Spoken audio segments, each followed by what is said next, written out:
dangerous.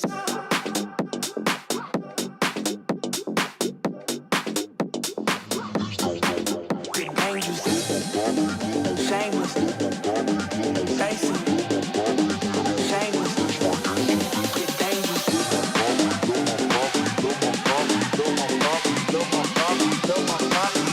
That's my.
Hello everybody, welcome back to another X-Plane 12 live stream. I hope you are all doing well. Happy Sunday, my friends. Hopefully everybody is enjoying their weekend, getting lots of flight sim time in, regardless of what simulator you use. Can't stress this enough. Don't understand why there's so many negative people out there. We can choose to use whatever simulator you would like to use. It all counts. We're all here for the same reason. We're all here because we love flight sim. Can't stress that enough. Good to see everybody here. Captain Nolan, welcome. Alex, good to see you. Andy, welcome back, man. Cyberpunk. You know what, Andy? I've never played Cyberpunk. I'll probably pick it up when it goes for like 10 bucks or something like that. You know, game of the year or something in a couple years. It's probably when I'll pick it up and play it. I've heard it's a great game, but I have some buddies that have played it as well. Tony, good to see you, man. Huskers, good to see you, dude. Yuck Fu, welcome back. Atlas Air, good to see you. Tenure to Mobile, welcome. Giuseppe, good to see you. Tim, good to see you. 12 Cut, welcome back. Phil, good to see you. Brett, good to see you. Greg Elwell, welcome back. Blue Streak Aviation, welcome back, my friend. Mark, good to see you. Mastrix, good to see you. Kai Aviation, welcome. Captain Dom, good to see you, dude. Troa85, welcome. Average Aviator, good to see you. Yuckfu, good to see you. TSC 777, welcome back. John Zander, welcome back. Quick Match, good to see you. Plain Spotted, good to see you. Daniel Barry, good to see you. Davis Ebert, welcome back, man. Timothy, good to see you. Gaver FC, good to see you, man. Welcome back. Hope all is well. Joe, good to see you. Flight Simulation Experience, welcome back. PW, welcome back. Dennis, good to see you. Dr. Alberts, good to see you. Rex, good to see you. Atlas Air, good to see you. Schmacken, welcome back. Vabehav, good to see you. CRP Doubt, good to see you. Commander Fox, welcome. Kenzo, good to see you. Jeff S, welcome. Jacobus, good to see you. Welcome back, everybody. Thanks so much for coming to hang out, friends. Truly do appreciate it. We're back here on the ground where we left off yesterday. Same stand, same everything. We're going to be doing Oakland to Ontario, Ontario to Albuquerque. Again, keeping up with the theme of third-party airports that I have that work for X-Plane 12. Apologize if, you know, we've used Oakland as kind of like a base. Now, Oakland is a huge FedEx hub here in California, but moving to Ontario, which is also another huge FedEx hub and UPS hub.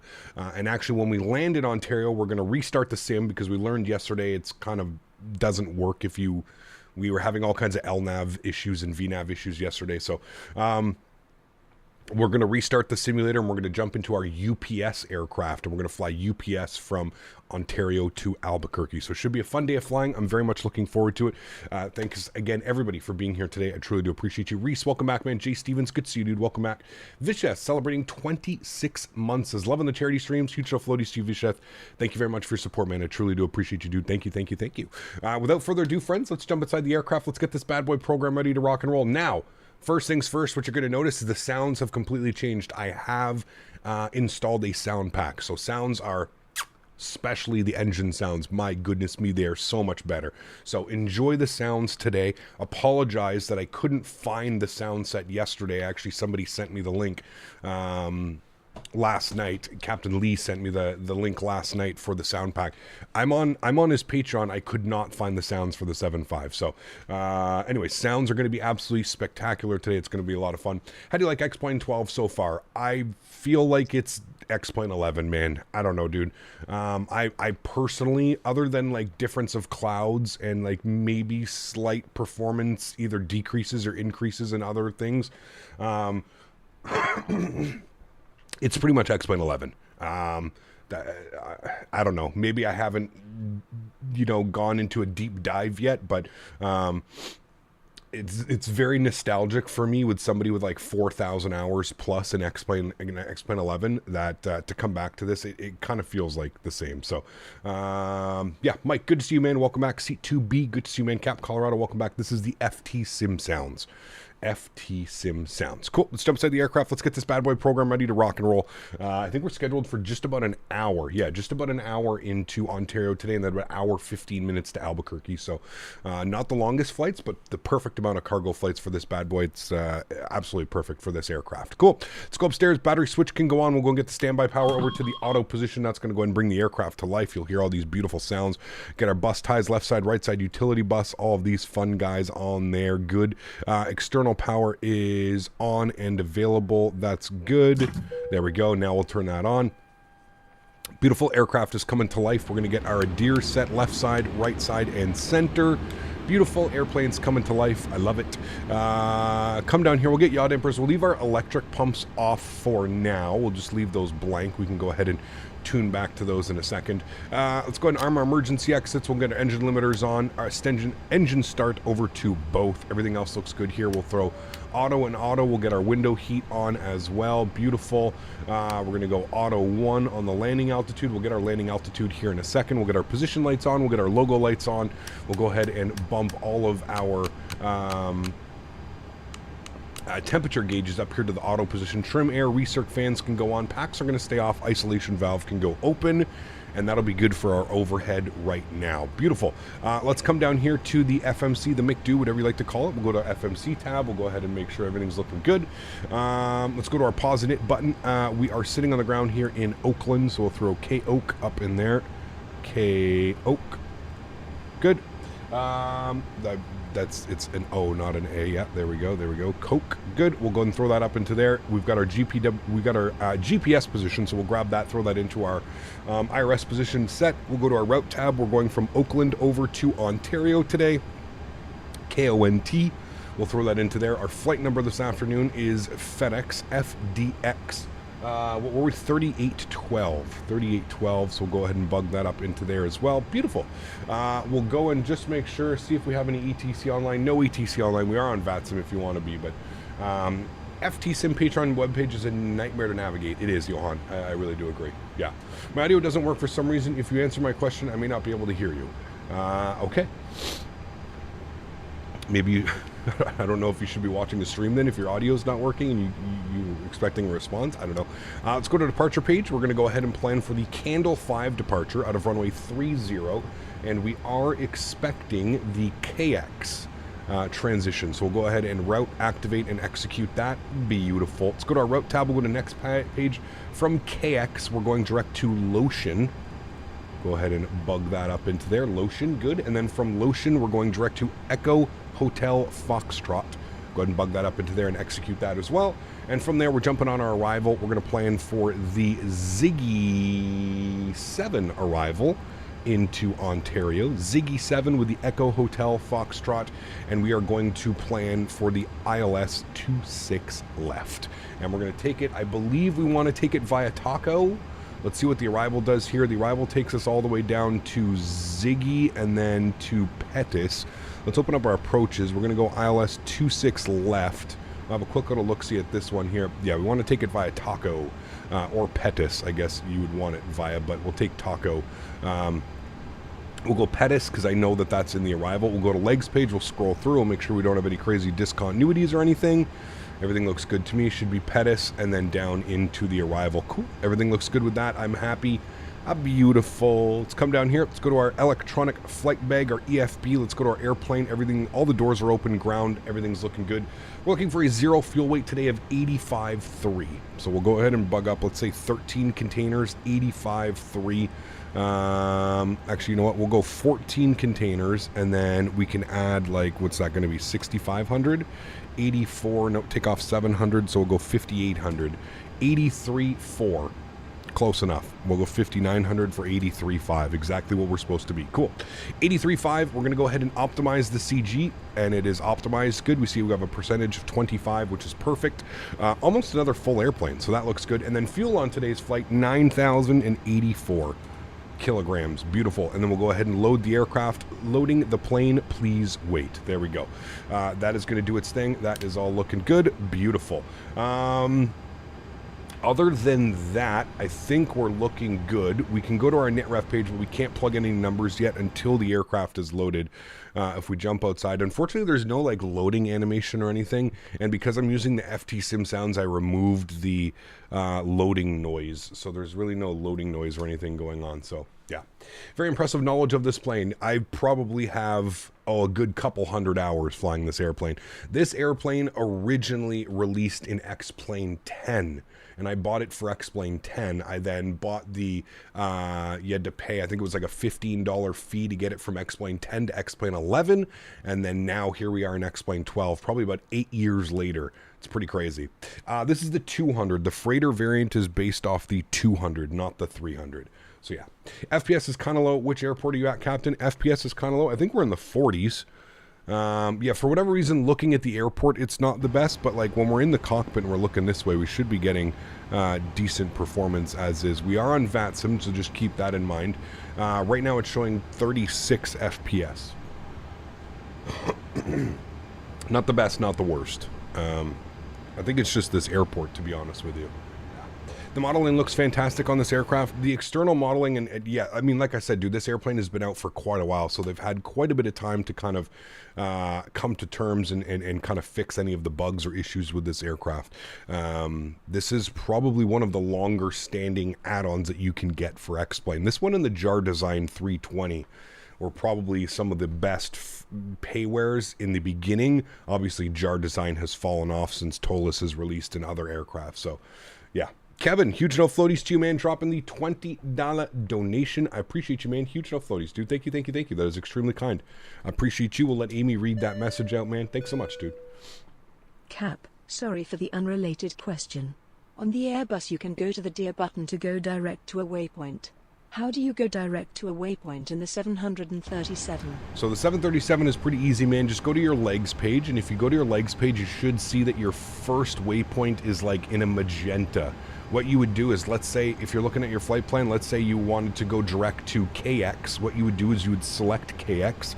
It would put it here on the scratch pad, and then you would put KX all the way at the top using these buttons, and that would be your direct to. And then again, just make sure that you're in LNAV so that it can follow it correctly. But it's very simple with the 737. You just, again, legs page, you select whatever waypoint, Zardy, and then you would scroll back and you would just put it at the very top, and that would be how you go direct. And if it's an LNAV, the aircraft should snap and it should just make your turn left or right or do whatever you need to do.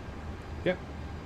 Jar Design aircraft look like cardboard. Yeah, I mean, Jar Design has fallen off completely. I mean, I think you can, a true tale right now is I think you can buy his airplane for like $20, the 340 or something like that.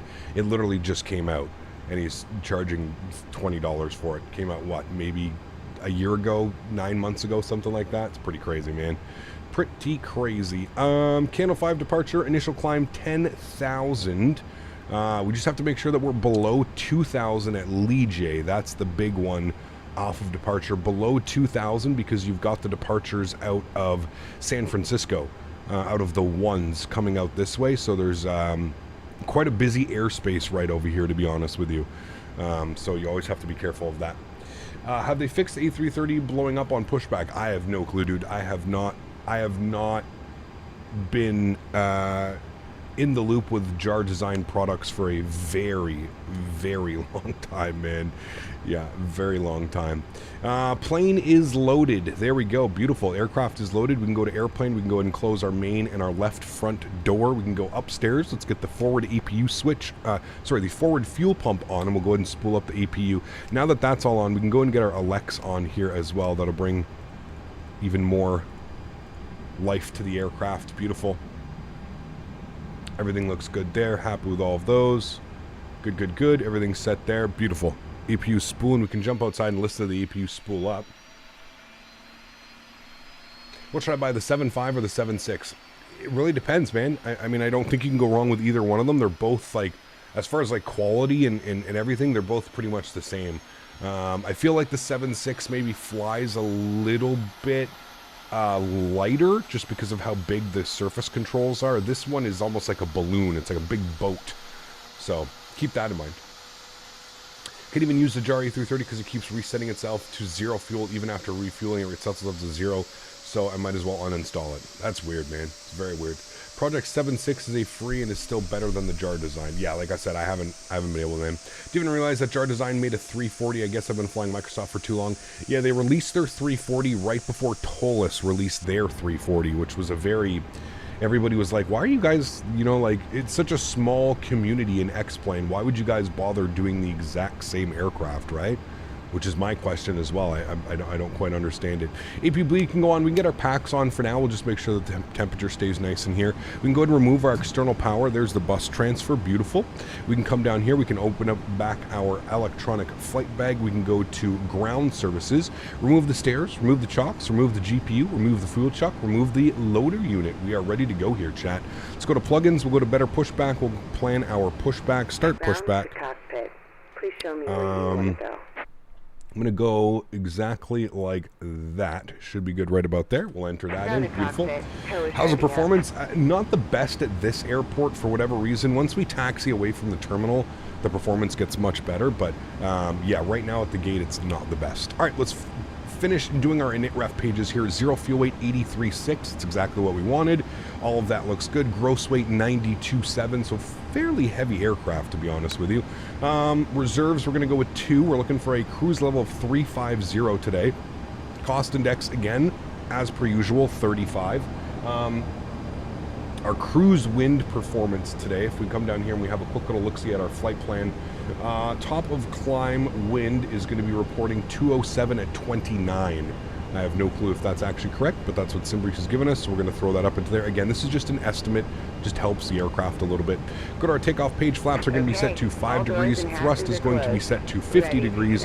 CG weight 23% gives us a trim value of 4.1, and we'll select our V-speeds on 37, 43, 49. We'll go ahead and select those. Beautiful. 149 should get bugged up there. 10,000 is set as well, and we're looking to go runway heading, which I believe is 300 off of departure. Beautiful. We'll come down here. We'll flip this over to map. Good. There's our departure there. One little thing that I wanted to do is just make sure that I have selected the proper weather for Oakland. Make sure I have my altimeters set correctly, because I don't believe that they are. Altimeter's 3001. Yes, good thing I checked on that. 3001 is set, and we'll set 3001 in our backup as well. Beautiful. Backup is set as well. Good. Overhead looks great. We'll get our red anti-collision light on, and we'll go ahead and release the park brake, which signifies that we are ready for push and start. Hopefully nobody else is out there. Good. It's not. Beautiful. So let's go to the overhead. We'll make sure that our pack's from the off position. That's going to give us full bleed pressure to the systems. There it is. We'll go ahead and throw engine number 2 over to ground. Enjoy these startup sounds, chat. Looking for 25% N3. Aviation Mike says, yo, what's up, Cap? It's been 8 months already. Thanks for the great content. Mike, huge no floaties to you, man. Thanks for support. I truly do appreciate you, man. Thank you, thank you, thank you. We'll go ahead and introduce fuel. Gonna get rumbly. Is it truth that toolbar pushback causes some bugs on the approach with the Phoenix? It used to, Leo. I don't know if it still does. I haven't used it. I use GSX for my pushback and stuff like that, so yeah. ACAP, is X-Plane 12 worth it? That's completely up to you, man. I don't think there's a right or a wrong answer. I really think it depends how much money you want to spend, how much time you want to spend, how much effort you want to put into a simulator. There's a lot of work that needs to be done with this simulator from developers and from yourself as a user, between, you know, doing I&I files and very expensive add-on airports, sceneries, Seeing you fly aircraft. this aircraft in XP seems to make me even more excited for the MSFS Bluebird Sim Oh, yeah. 757. Big Have a time. wonderful flight. I'll Thanks, be man. listening while working on Math HW. There you go. Appreciate you, Cal. Huge no floaties to you, man. Thanks so much for your support. You have a great Sunday, dude, and thank you for everything you do here for the channel, man. Kind of shocked that you were an X-Plane 12. See, I don't know why you would be. I've always said that I plan on coming back into X-Plane. I've never once said like, oh, I'm going to uninstall X-Plane. I don't want to be a part of this. I've always said that I'm gonna make a return to X-Plane at some point. And quite frankly, I'm a little bit bored with the airplanes. We need something. We need more planes for Microsoft. We need more commercial planes, and there's more coming within the next couple of months. So I figured now was a better time than ever to jump into X-Plane and kind of see how things are looking here in the X-Plane world. As promised, we would be back. So yeah, X-Plane for physics, Microsoft for graphics. I mean, again, I find that is debatable as well. You can make Microsoft feel exactly like X-Plane if you spend... That's a loud car out on the street. I thought my computer was about to blow up. Nope, that was a car driving down the road. I know who that is too. It's like a competition Mustang Shelby GT. Pulse, thanks for your support, man. I appreciate you, dude. Huge no floaties to you, man. Thank you, thank you, thank you. Wish they bring out a modern 7.5. Love it, but the cockpit is a little bit dated now. Well, you can do the modern EFIS, Strody. Yeah, those are very loud car. Yeah, it's a competition Mustang Shelby. It's pretty gorgeous, actually. It's in like that lime green color. It's incredible. Do you think the pre-order for the MD-11 is a good buy? I don't know. It's TFDI. I would trust them. I feel like they're pretty good, but I don't know. That's really up to you, man, to be honest. Really, really, really up to you. All right, cool. Let's go to the overhead. Everything looks good. We'll get our packs back to the auto position. We'll get our engine bleeds on. APU bleed can come off. APU can go off. We'll go ahead and get our nose light on. We'll go ahead and set our flaps for takeoff 5 degrees. Good. You can hear the beautiful flap sound.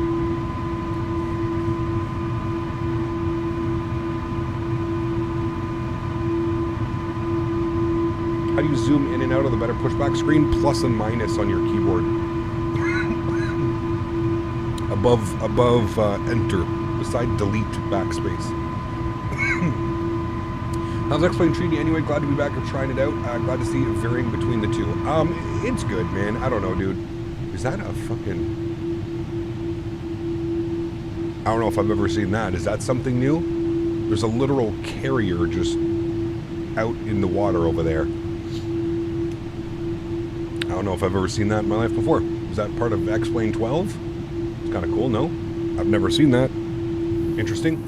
Trim value. We were looking at 4.1 for departure. That should be good right about there. Cool.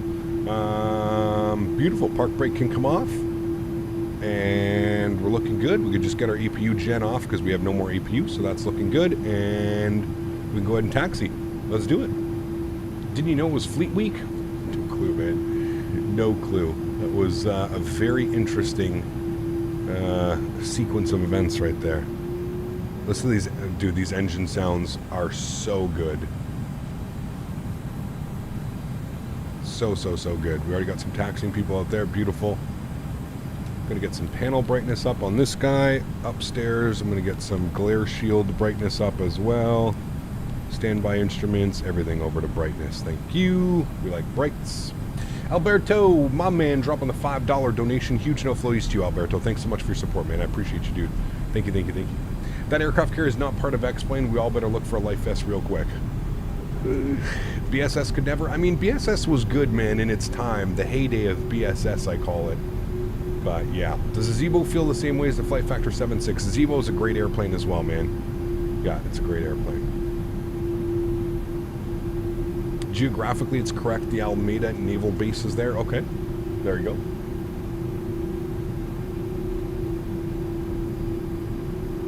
Only in Ohio.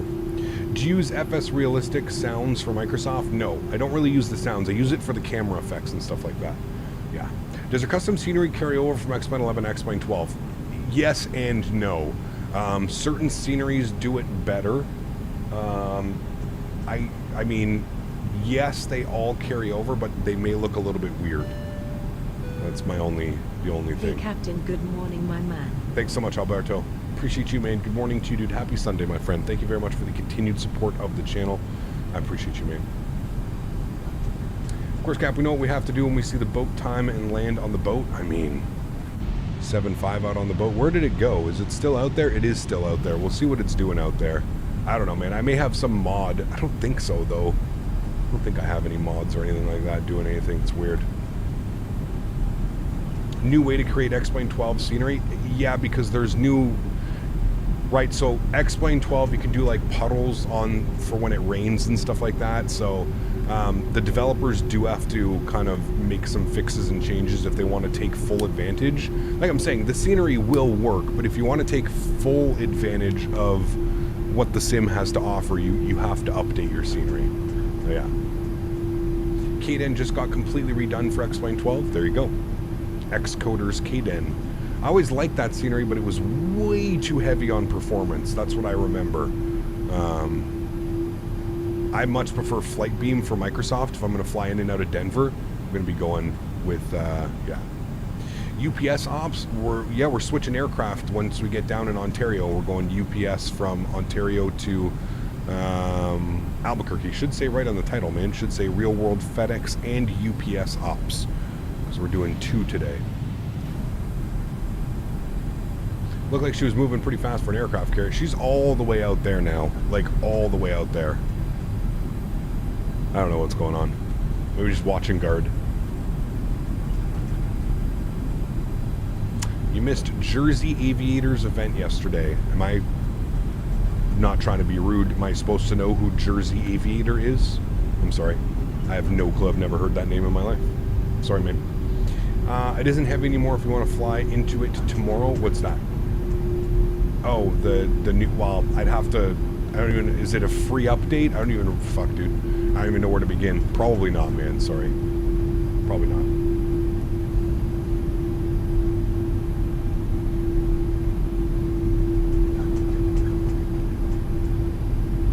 We might have had him before, Jersey Aviator. We've done a few events flying into,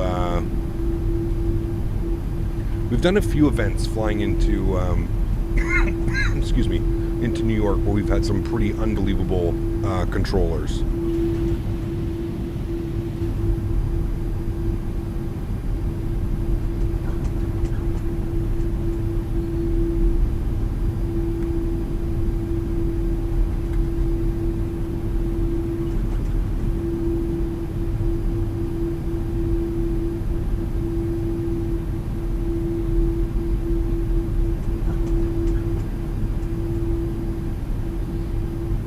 Ohio? Damn, that's pretty cool. Excuse me. Microsoft still wins in terms of textures. I think Microsoft is going to win in most like texturing and departments, but I don't necessarily think this looks bad. The anti-aliasing is just, it drives me bananas, dude. Looking at all the broken, jagged lines, I mean, I feel like this is, if you're new to X-Plane, this might drive you absolutely bananas. If you're somebody like myself that's been using X-Plane for years and years and years, maybe you're used to it, but yeah.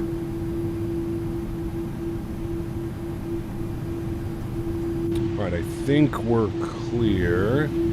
He departed. I don't see anybody on final. Probably, I am on Unicom. Okay. Oh, do you know why I can't hear anybody? Because I forgot to do this. There we go. Oakland traffic, FedEx 3812, lining up runway 30, Oakland. And Delta 2340 clear runway to 30 at Oakland. X-Plane 12 wins on physics. Again, I really hate that debate, man. You can tweak both simulators.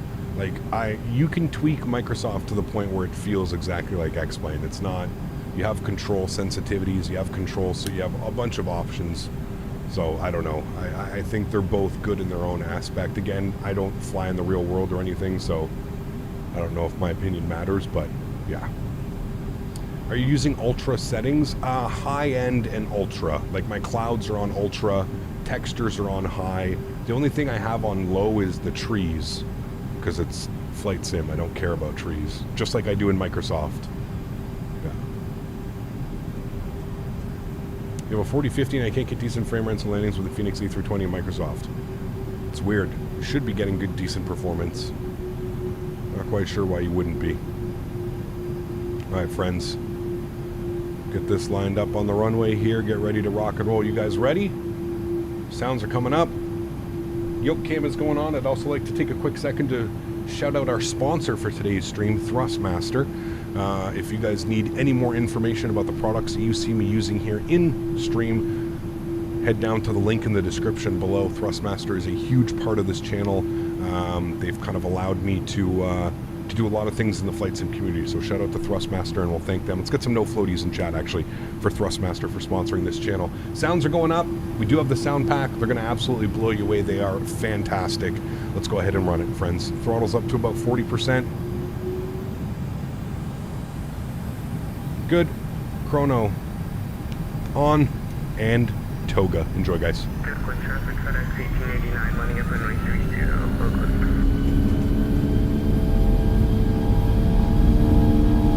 Takeoff power is set. Airspeed's alive.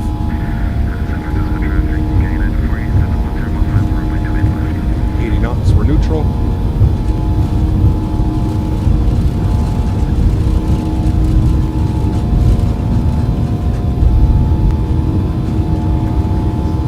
V1 rotate.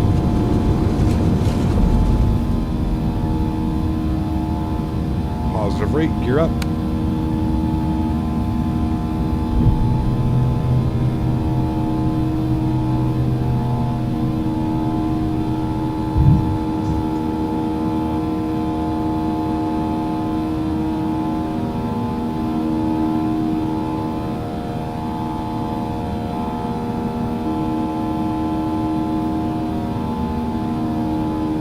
Climb power's coming in.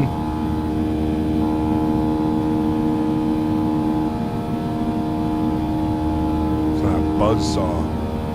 Incredible.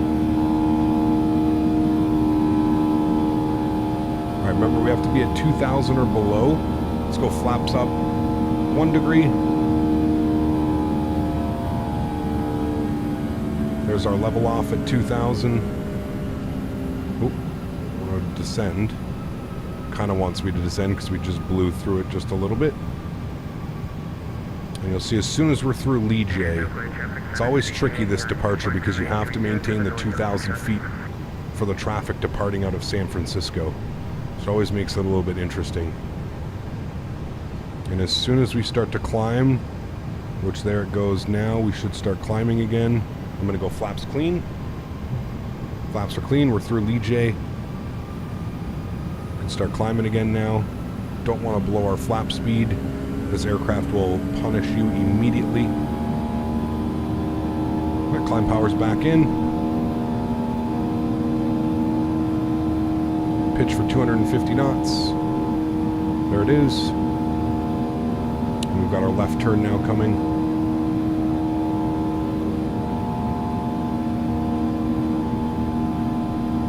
Beautiful. Looking good. My gear is down. My gear is up. It's in the off position. Off. Up and off. Thank you, though.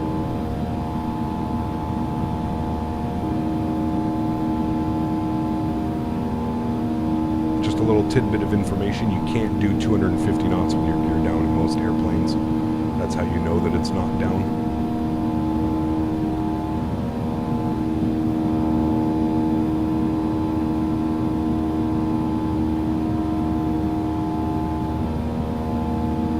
Passing right over top of San Francisco, we should be, yeah.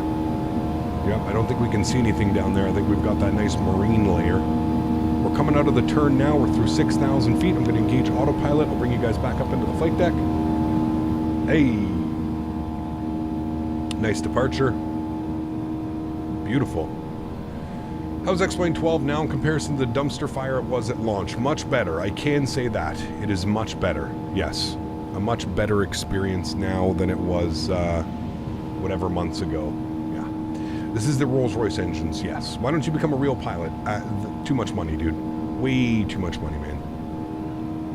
Way too much money. San Francisco is right off our nose. We might be able to just see some of it. Yeah, there you go. San Francisco is right down there. Look at that. Beautiful.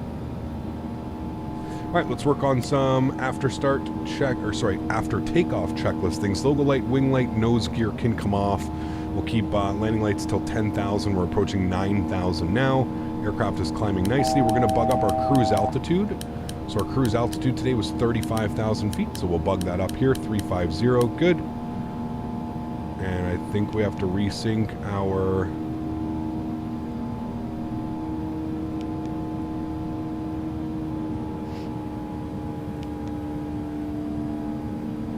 I'm just going to go flight change because it's 10,000 at port, but that's okay. We're going to keep climbing. Most of the time, ATC gives you the climb anyways, so we'll bug up like 290 on the climb. Good. And now we're through 10,000. We'll go landing lights off. Beautiful. I'll give you this left wing view here. Too much money required to become a pilot, or you already have more than a pilot earns? No, I don't think I make that much money. Maybe more than the regional guys are making, but yeah.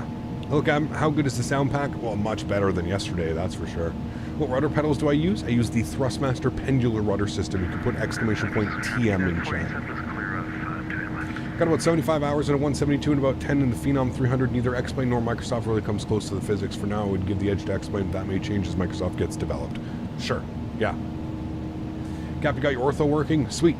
Good news. In Microsoft 77 Thrustmaster Yoke, using the PMG 737, I cannot steer on the ground, only go up and down. Any suggestions? Well, yeah, you don't steer with a yoke. With a yoke, you would use your rudder pedals. So you might have to assign, if you don't have rudder pedals, you have to assign another button to a rudder pedal or something like that. But yeah, the yoke won't turn you. The yoke will only do in the air.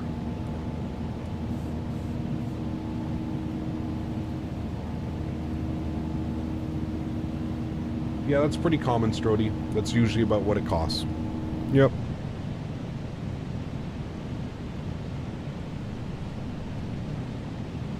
I don't know why right now we can't get like above 30 FPS. I don't know if it's just in the area. I felt like we had really better FPS yesterday, but would you apply for an ATC job again? I don't know, man. Probably not, Diego, to be honest with you, dude. With the way that the channel is growing, you know, now that we've got like major sponsors in like Thrustmaster, AnyBuilds, and some other companies, I mean, probably not, dude, to be honest. No. All right, we'll throw it back into VNAV. Now that we're through port, the aircraft should climb. Good. And there she goes. En route. Paying $120K for integrated ATPL in Montreal. It's expensive, but you only have one life. Craft dinner is here to save me. Hey man, listen, all the power to you, dude. All the power to you. I think you guys also have to realize, right? Like I've been a medical marijuana user for the better part of like 15 years now. Obviously there's other decisions that go into this. I can't just, you know, especially now with a fiance, with a farm, with you know, a bunch of other things on my plate as well. Now it's really not, you know. Mohammed celebrating 36 months. I appreciate you, Mohammed. Huge no floaties, man. Thank you very, very much for your support. That's extremely kind. I really do appreciate you, man. Thanks so much. On the side note, any new PC sponsors? No. So the PC sponsor that I thought was going to come through, Vicente, they're not interested, man. They just don't have it in their budget. It's not that they're not interested. They just don't have it in their budget. They offered me a 5% discount, which I kind of felt was a slap in the face. You know, I don't know how you're going to have conversations about a sponsorship for the better part of 3 months and then all of a sudden just decide one day that it's not in the budget and then you're going to give me a 5% discount if I order one of their PCs. It's a little bit of a slap in the face. So I just kindly said, you know what, at 5%, I'll just build one myself. So the plan is, we've got some new sponsors, not some new sponsors, but we've got some sponsorships coming up in the new year. Thrustmaster payments and stuff like that for my sponsorships with them. So in the new year, January, February, Somewhere around there, we're going to build a new computer, 14900K, or we'll look at the AMD chips and we'll do some comparisons. Probably pick up a 4080 with the intentions of getting a 5080 when those come out. But even a 4080 just with frame generation on Microsoft should be good. I believe that we should have a full build before Microsoft 2024 comes out, which would be the goal, to have it out by the time Microsoft 2024 is out. Have a new complete PC build, so that's the plan, man. Yeah, that's the plan. Mohammed, thanks again for support, man. I appreciate you, dude. I would rather pay full price than a 5% discount. I'm 100% serious. Absolutely. I felt like that was a complete slap in the face. Not only would I have been their highest subscriber count sponsor. Anyways, dude, I don't want to get into it, man. I really don't want to get into it because it's yeah, it was just upsetting. It was more infuriating, to be honest with you, man, to be led on by a company. And, you know, it all started at the expo where they approached me and they were super interested in a sponsorship or working on a brand deal. And then for it to just completely flip, and then for them to say, oh, you know, we don't, sorry, man, we don't have the funds. And then, listen, you go to their Instagram and you look at, and I'm all for everybody getting sponsored. I'm all for anybody, regardless the size of your channel. I think that you should be able to sponsor yourself and brand yourself as a channel, but I also find it absolutely ridiculous if you're going to be sponsoring people with like a couple hundred subscribers, and you're sending them full PC builds, but people with 70-something thousand subscribers you're telling to kick rocks. Something's not right. I feel like you have to kind of know, maybe it's who you know in the industry, who you know in the company. I don't know, man.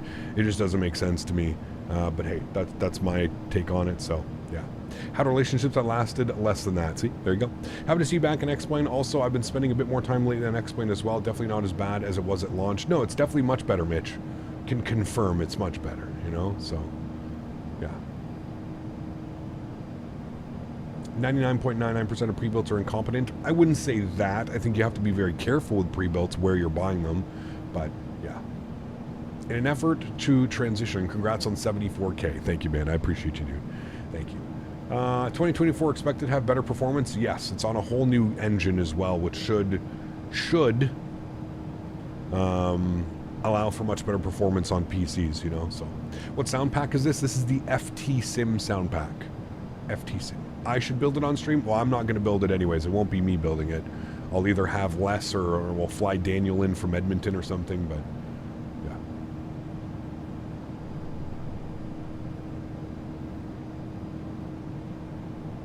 Bought the Mango Studios A350 sound pack this morning doing EFHK to VIDP. Nice. As long as you're enjoying it, man. That's all that matters, dude. If Microsoft has the planes X-Plane currently has, would you be an X-Plane right now? You want my honest answer? No, I wouldn't. That's just my honest answer. If I had a Q400 and a 757 in X-Plane, no, man. I just, no. Unfortunately, I think my time, you know, using X-Plane as a full-time serious simulator is long gone. It's just one of those, you know, sometimes you need something different in your life, you know? So, it is what it is. I do think that X-Plane is a viable option, but I would never see myself being a full-time X-Plane content creator again. No. Do you know a good start guide to X-Plane 12? It's very overwhelming when you first start. Yeah, I don't know, Denis. There's got to be some out there, but I'm just not quite sure where. Can you suggest a Bluebird Sim to consider a no winglet variant of their 7.5? I mean, when I speak to them, I can ask if I don't know if it's been confirmed or not, but you can consider random failure as an option that would make it more realistic. So Harsh, I've spoken about this before, man. Here's the thing, dude. When you watch streamers that do like failure streams or stuff like that, two of things are going on, in my opinion. One, they're actually trained to deal with failures and stuff like that, and they have like a QRH, they have everything that they would need to do the failure. Example, V1 Simulation, he does great failures on his channel. He's a real world Airbus captain. He is trained to deal with those scenarios. Flight Deck to Sim, real world 737 captain, also great tutorials, great content creator, also trained to deal with failures. Somebody like myself who flies a multitude of airplanes, I'm not trained. I don't have a I don't have quick reference handbook that I can pull out, that I can start flipping through and dealing with. I have no clue, dude.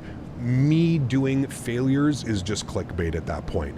There's no way that I'm going to try and, like, if we get a failure, okay, the easiest thing is where's the closest airport? You know what I mean? Like, that's what it is.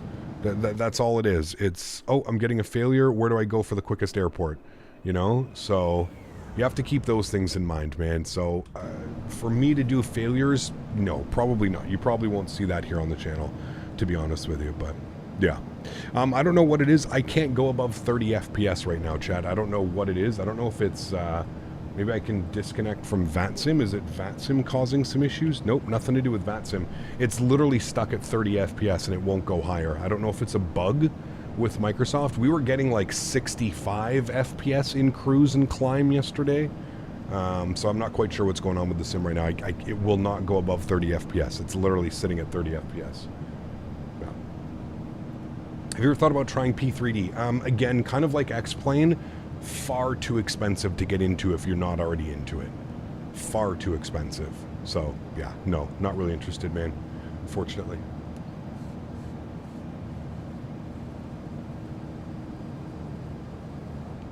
Mister, when we get a good 777, we can maybe consider it. Yeah. The Thrustmaster TCA Yoke pack is suitable for a 747 with 4 engines. You can set it up, Carlos, yes. What you would have to do is you would have to do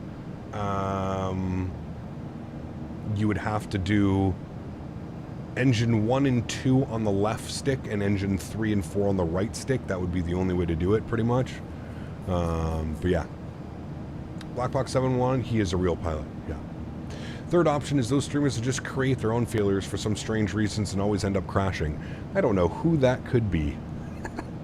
Good to see you, XP. I hope you're doing well, man. Happy Sunday to you, brother. I hope you're having a nice, relaxing afternoon. The shenanigans. All about the shenanigans. Yeah. But yeah, seriously, I just don't know. I wouldn't even know where to begin dealing with, like, failures and stuff like that. Does anybody know also if there's a bug with this sim right now where you can only get 30 FPS or something like that? I feel that it's a little bit weird that we're locked at 30 FPS and it won't go any higher. Maybe it's the clouds. Maybe it's the layers of clouds. I don't know. Just, it feels weird. You're on the taxiway, dude. 12 cut. I've gone. That's probably one of my favorite flight sim videos. XP. That one is probably one of my favorite videos where you were lined up at LAX with the taxiway and then the edit. Who made the edit? I can't remember who made the edit, but that dude, I was crying laughing. I was one of the funniest.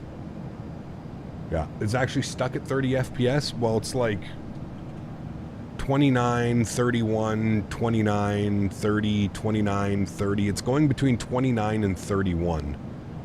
Just staying. Is the jar design planes not worth buying? No, jar design is not worth it. The price tag may be appealing, but jar design is not worth it. Yeah, I don't know what would be causing nothing like that. I don't know. Well, we're gonna restart the sim after, so maybe it's doing some weird things. I don't have that issue and I'm flying the same plane right now behind you. What are your frames, Tim? It could just be something going on with my load into the... I know that sometimes when you load into X-Plane you can get weird performance because, like, nothing's working overtime. I can confirm that. Nothing is working overtime right now. We're barely doing anything. So, CPU and GPU. It almost feels like it's not doing enough, like the sim's not running at all. I don't know, it's weird. I'm getting 70 and I'm right behind you in the 7.6, yeah. Yeah, I should be getting much higher performance. I'm not quite sure what's going on with that. Are you using an NZXT pre-built? No.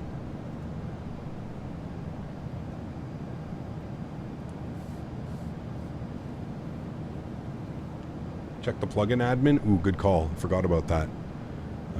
Show plugin admin performance. What's going on here? Yeah. So the 7.5 is using 60% V. Yeah. Something's going on with the aircraft right now. You can clearly see. Something is going on. Sassel is not a happy boy, and it is taking all of the performance in X-Plane. I'm not quite sure what's causing that. No, that's definitely not normal. Satchel should be between 5 and 10% usage, not 60%. Something's going on with that. I'm wondering if it's the sounds. I don't know if the sounds would be causing any issue or something like that.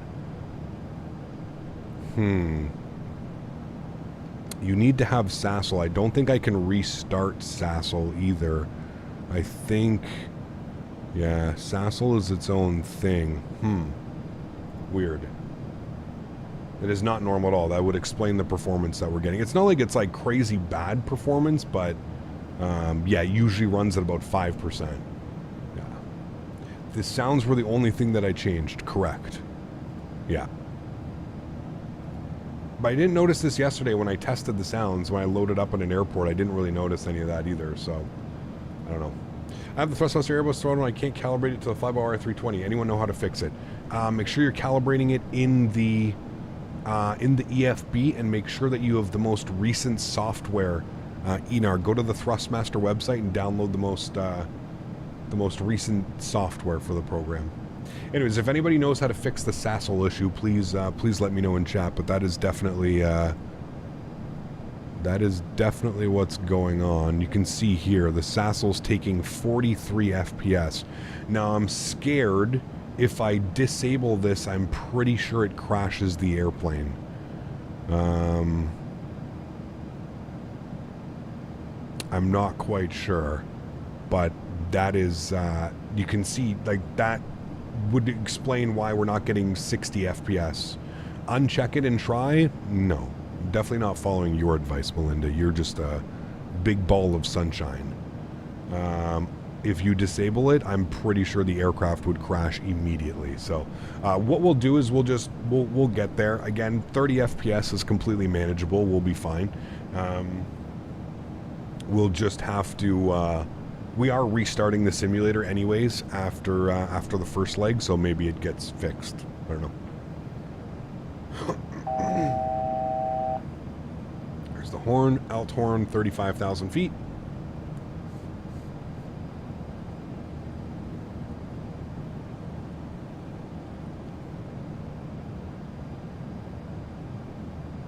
No, it'll 100% crash. I'm not stupid. It'll 100% crash the airplane. Melinda is the new Will. Tim 2.0. Would you be willing to do an ultra long haul like Dubai to LA when a proper capable plane is out, or would that be much? I don't know. We'll see, Dennis. We might do it, but if we do it, it's going to happen like once for like a very special occasion.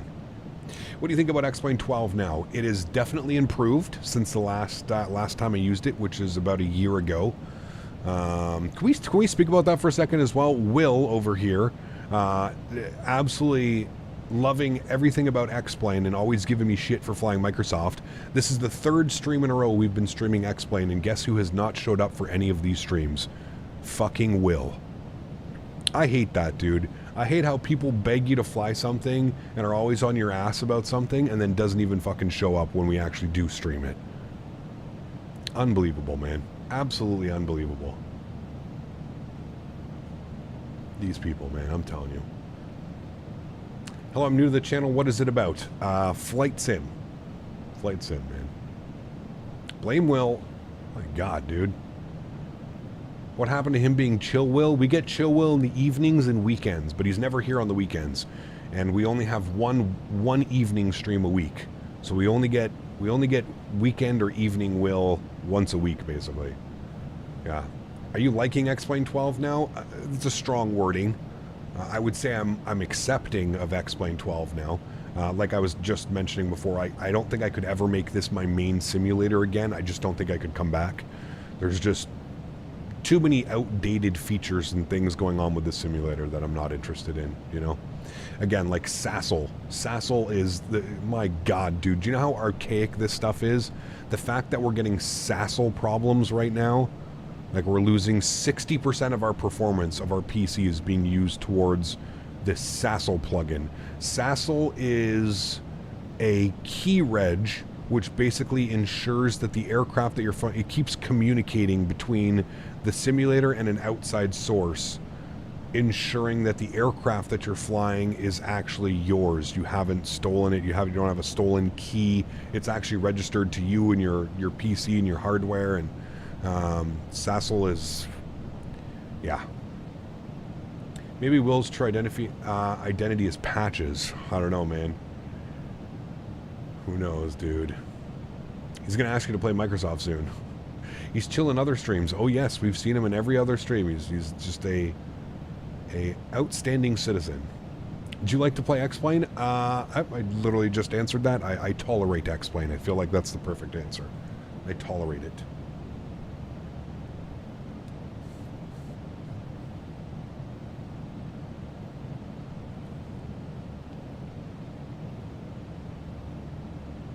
I agree, Johan. It does not look good. Yep. Anti-piracy features causing issues is a tale as old as time. Yeah. Yeah, maybe it's just because I haven't had to deal with that, Ben, in quite a while, but yeah. Roberto, no worries, man. Thank you for being here. I appreciate you.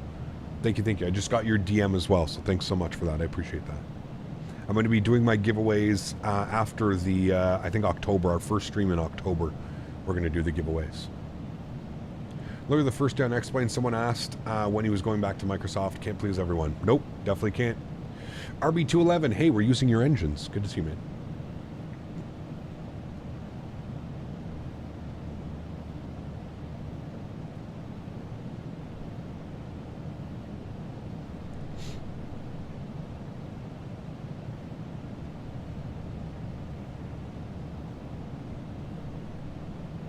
The 7.5 is a really fun plane, though. I wish it was in Microsoft. I agree. I mean, this gets me excited for the one that we are getting for Microsoft.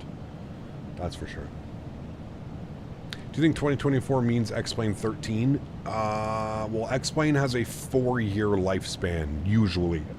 So this sim came out a year ago. Almost like a year and like 2 weeks. So no, there's 3 more years of X-Plane 12 before we even get, and I don't even know if we're going to get X-Plane 13. I guess we'll wait and see, but yeah. Your triple spool design. Will you fly to South America soon? Yeah. Maybe we're back in Microsoft for sure. Yep.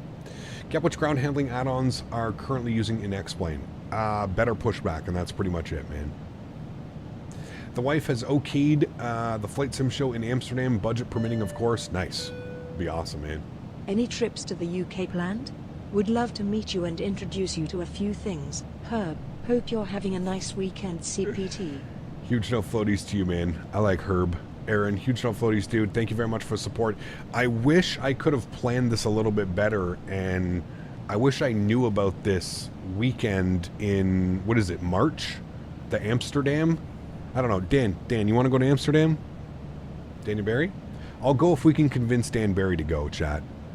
Dan, you want to fly to Amsterdam? We'll go for like 5 days. We'll go to that. I think there's some, what is it? What's that FS weekend, I think it's called? It's the European version of FS Expo, but it's called FS Weekend. Let's go, Dan. I'm excited to do an A220 Air Canada ops in the TCA Retro livery. Ooh, yes. I can't wait to do some jets in the black Air Canada livery that came out. Top of descent is in 72 nautical miles, my friends. Ooh, boy, the performance. X-Plane 13 is bringing moving animals next best in. Wait and see. I'm scared to go to Amsterdam with Captain Canada, not because of anything FS related. Hello, Captain. Watching India, Sri Lanka in cricket. Within an hour, the Asia Cup. Just had a few drinks. Too many and celebrating. No sobered up. Rohit, good to see you, man. Glad you're enjoying your Sunday afternoon or evening now, I guess, for you over there, man. Appreciate you stopping by, man. Congratulations. CJ, my man. Huge no floaties to you, dude. Coming to the 5 pounds. Thank you very much, CJ, for the continued support as well. I appreciate you as always, my man. I need to turn that down, actually, a little bit. XP Realistic Control Panel. Where is it? Heading Anticipation. Need to turn that down a little bit. It's a little bit too much. I don't mind a little bit of anticipation, but that shit was crazy. There we go.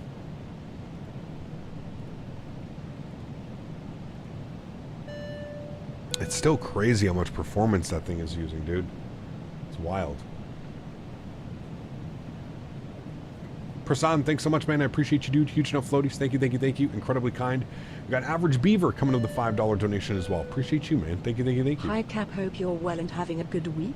I am. Vegas, here we come. Oh, baby. Watch out, Expo 24.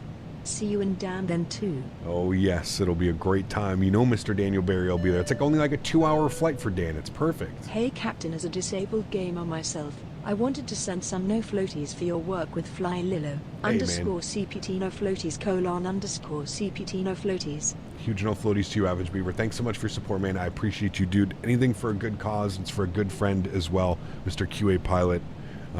We all know him in the flight sim community. So yeah, absolutely, man. I'm extremely pleased to be able to do it, you know. X-Wing 12 is really nice now. It's my main simulator, but the AA, yeah, I don't think there's anything wrong with that, man. I don't think there's anything wrong with anybody having this as their main simulator. I said, if you're willing to put the time, the effort, and the money into it, all the best, man. All the best to you. Yeah. Someone wake me up because I'm dreaming. It's Captain Streaming X-Plane. Oh, baby. Yeah. Dear old dad, how are you, my friend? Welcome back. Hope you're doing well. Be lurking today. Sounds good, man. He Cap made it today. Hope all is well. Chaotic DJ. Good to see you as well, man. Thanks for coming to hang out. Appreciate you being here. Welcome, welcome.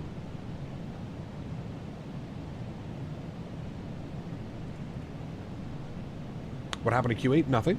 We're just raising money for a charity that he is part of. Wonder what banning marijuana in Amsterdam will do to their economy. Did they actually ban it? Like, how does it work? I heard that like you can only smoke it in like cafes now.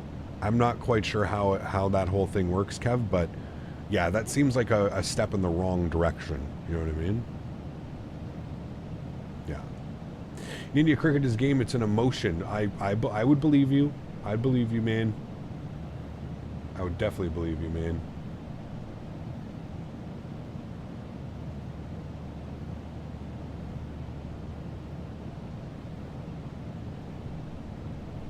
Hey, man, you guys are absolutely awesome as well. Thank you for the guys that are donating to the Fly Lilo organization. I truly do appreciate that, guys. That's absolutely awesome. We are going to be live for the next till the end of September. We're going to be doing this event for them, so next 2 weeks. So I appreciate you guys. And then keep in mind, as a thank you, I've got some giveaways that we're going to be doing as well. So whether you donated $1 or $100 to the Fly Lilo, we're going to be doing giveaways for everybody that donated.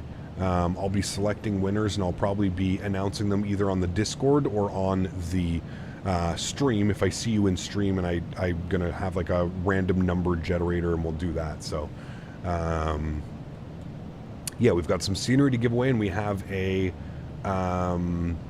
Phoenix A320 aircraft to give away as well, which is absolutely awesome. EGAP coming in late. Did I miss anything? Nope, not much. Enjoying it. Does Amsterdam still have truffles? I don't know. Yeah.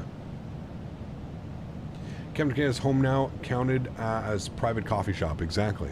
Only the cafes, not for open consumption in Amsterdam. Okay, so in Amsterdam 3 weeks ago, people were smoking anywhere, but nothing was said to them. Maybe it isn't enforced too strictly. I think in order to smoke anywhere, you have to be a citizen of the Netherlands.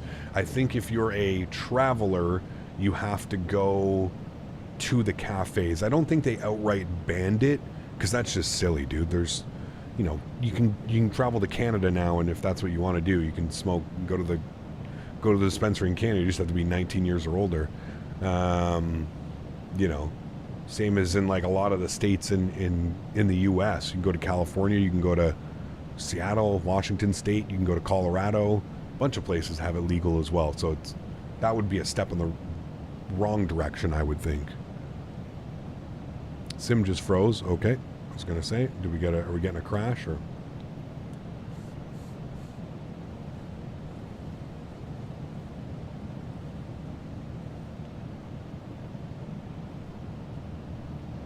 Hey, Gap, do you ever have any problems setting the trim in the takeoff performance page? No. No, what do you mean by having issues with trim? Do you have the B2 volume control Lewis script? I do, yes. Must have. Yeah. Only the public consumption is banned. Got you. Again, who the hell is enforcing that? Right? But I got you. I see what you mean. What type of 757 is that? That is a freighter. Ooh, baby. That is the freighter variant. Looks good, doesn't she? Hold on. Let me give you without some weird shadows going on. There we go. Look at that. Fancy little airplane there. Name a worse fear than X-plane freezing for 3 seconds. Yeah, X-plane usually doesn't come out of those, you know? Happens probably 1 in every 10 flights. When I click it, the trip, it says in-op. Trim. That's weird. Are you setting the trim? Because that is a little bit odd. I didn't think it would be doing that. That is quite weird.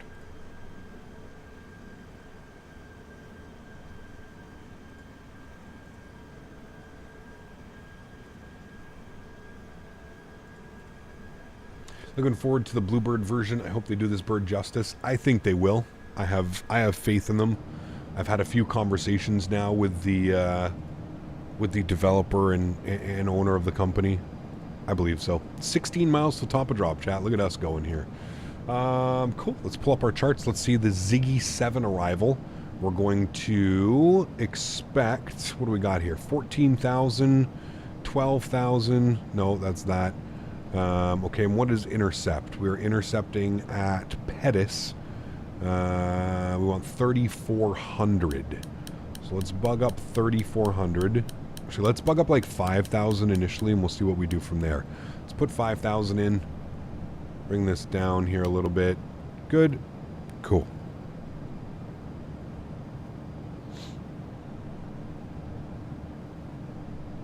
Do you know if the Quality Wing 7.5 is any good? I have no clue, dude. I think it's old, isn't it? Isn't that like P3D FSX days? I'm pretty sure. I'm not quite sure, though. I think so. Rather have Captain Sim if you're willing to spend money. Wait, what?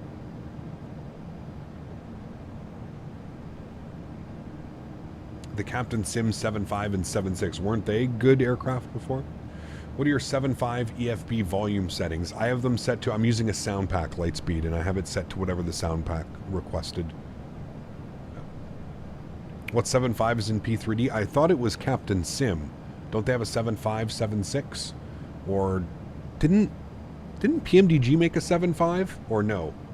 No, they made an MD-11. That's right. Hello, Captain. Did you remember old days using Windows Live Messenger, Windows XP, Oh, yeah. Napster, etc.? Oh yeah, big time, big time, big time, big time. I remember getting in trouble for downloading some special movies in on Napster and LimeWire and those things, man. And by special movies, I think you all know what I'm talking about. Are there any good free Boeing plane mods? For X-Plane, yes, there's the Zebo mod. Probably one of the best freeware mods ever made. Zebo mod. I think PMDG will work on the 747 after finishing the 777. So they've already said it's going to be the 777. Then they're going back to do the MAX family for their 737 series. Then they're going to be working on the 747. Yeah. For Microsoft, no. For Microsoft, just the A32NX, the fly-by-wire A32NX. There's also the Headwind 330, which is decent, 330 Neo, which can also be decent and fun to fly, so.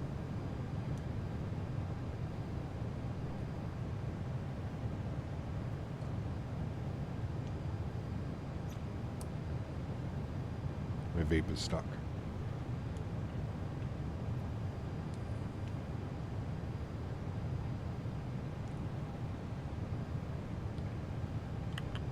That doesn't taste good.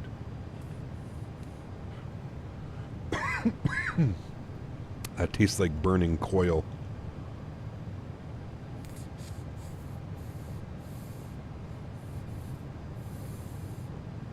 Where's Mopar? Fix it. Special movies? You mean vacation pics?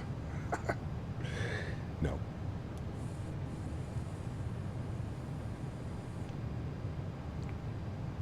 That's toast. That cartridge is done. On to the next one. Yo, Cap, gonna fly Oakland to Ksan in your 7.5 today. Nice. That's what we did yesterday. It was a beautiful flight. beautiful flight.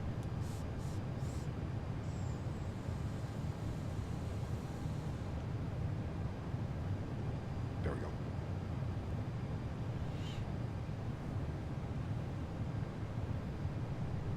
Open that chat for the old cartridge. Ah, it happens, man.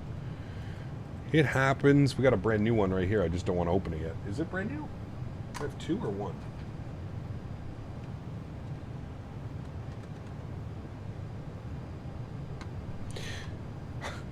You know that you stretch way too heavily when you go to the dispensary and you buy a brand new cartridge, but you already had another cartridge at home. I thought it was empty. It was sitting here. I could have sworn this was empty, but it's not empty. Well, okay, now I have two brand new cartridges. So let's throw away this trash old cartridge. Doesn't taste very good. And we'll open up a new cartridge. Fuck. Oh, chat. This is what happens, man. I swear I'm getting older, too. Go to the dispensary. Man, I had no clue I still had this one just sitting right here. Yeah, look, it's brand new, fresh, sitting in the thing. Look at that. Just sitting right there. Here we go. And this is why I only vape one cartridge at a time. No, but like this one, like I had this sitting just here. That's what I don't understand. I had it sitting. Look, they're the exact same cartridges. I had one sitting there, but I thought it was empty. But it wasn't. It was just sitting right here beside each other. Like, I just picked it up and I realized that it was way too heavy to be empty. I was like, that's too heavy. Well, there you go. Daisy cam. I could look at maybe getting the daisy cam going. Getting old is not for the faint of heart. Hope Airlines keep flying the 7.5 for another 10 years. Not too many airlines still flying this, to be honest with you, man. Who's still flying it? What do we got? We got, I mean, Delta, United, FedEx, UPS. Like, I see it being cargo around for a while. Still 30 FPS? Yeah, something's, yeah, it's literally stuck at 30. Something's up with our Sassel. Something is absolutely ripping into the PC right now. If you go to our Sassel, look at our performance. That should be like 5%.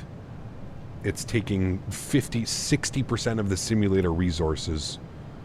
So there's something's going on big time. Something's not happy. I don't know why, but yeah. It says flight loop.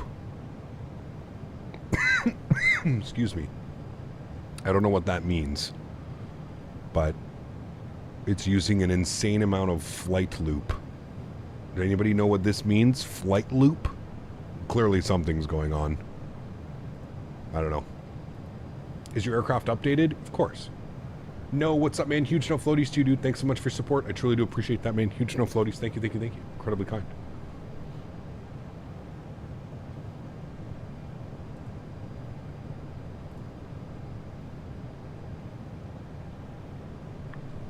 Jet 2 and Jet 2 holidays, yeah. Jet 2 even own their 7.5 engines, so they'll be looking after them as long as they can, hence why they always derate them on takeoff. Makes sense. Yeah. Since we're flying an X-plane, when do you think the FlightFactor 777 V2 will relief? I believe it's almost done. I don't think so, but that's just me. I don't know, dude. I've been out of the X-plane loop for over a year. This is the first time I've flown X-plane in a year, so yeah. No, thanks so much, man, for your first class, or sorry, welcome to business class, man. Huge no floaties to you, dude. Thank you. I appreciate you, my man. Thanks so much again. Does this bird have an autosave? No.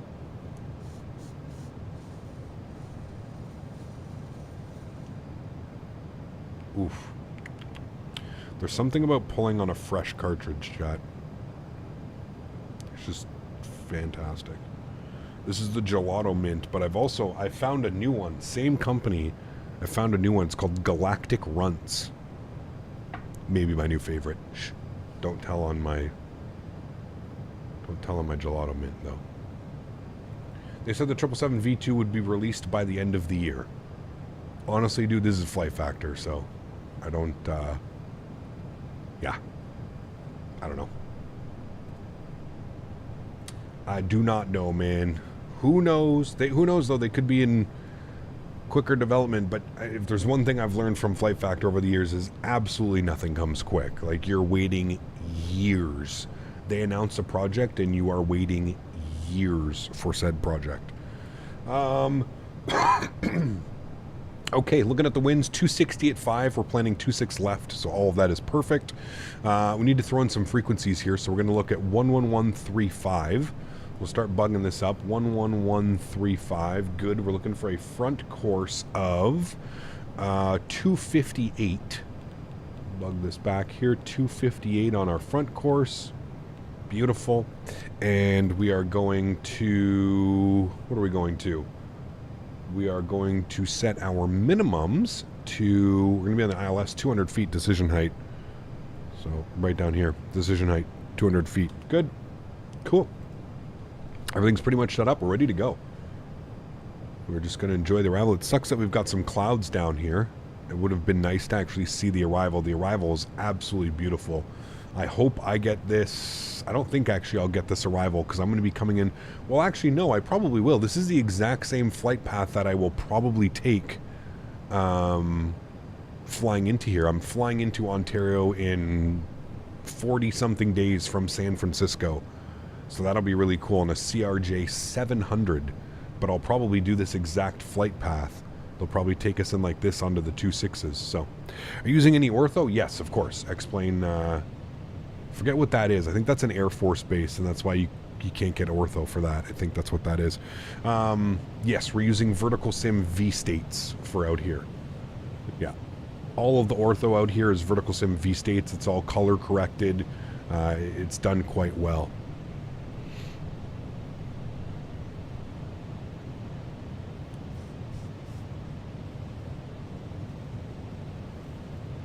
We tried birthday cake? Yes, one of my favorites. Birthday cake, wedding cake. I love cakes, dude. I love cakes, creamy, earthy, danky. Those are my favorite, man. That's why I like the gelato mint, because it's like creamy and earthy from the gelato, kind of like sweet. It's nice. I like it. Dan, what's up, man? Good to see you, dude. How is X-Plane 12 doing for you? It's okay. Is that active sky? Nope. This is default clouds, default live weather. What were the visuals down there? What was it saying?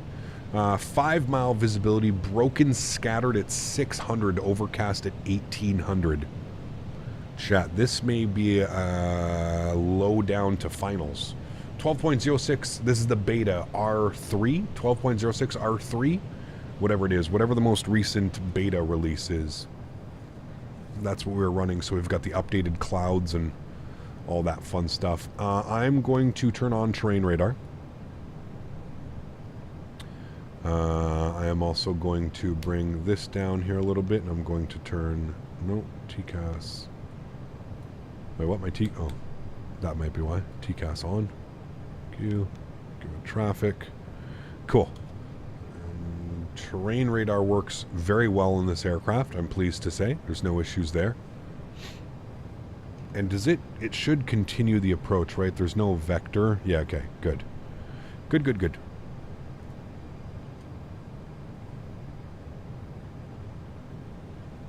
Those clouds are much better than when they first released. Absolutely. Night and day. Yeah. This is vertical sim V-states, so this would be technically ortho for XP, just color corrected, if you will. Mr. Mopar, dude. How are you, my friend? Good to see you, dude. Welcome back.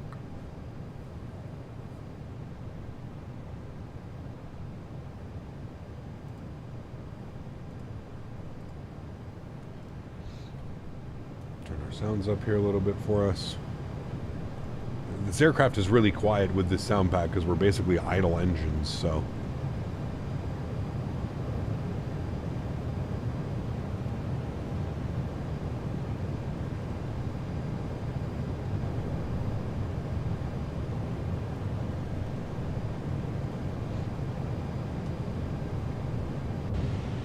Are you a private pilot or IRL? No, I don't have any pilot rating. I'm a non-typed pilot. You got your Mopar autograph slippers on? Hey man, I wouldn't wear those. I would frame those. Those are going to be worth some good money. drag required. So before we get too high of off slope, throw out a little bit of ground. My ground spoilers are bugged. Like they're completely bugged when I use them. They're going opposite directions. So yeah, I haven't been using my... I think there's a way to fix that. I just have to switch the profile around. Alright, I don't know why we're climbing right now. Quite sure what the aircraft is doing. Seems to be climbing and bleeding speed like crazy. Maybe it didn't like having the ground spoilers out. I don't know.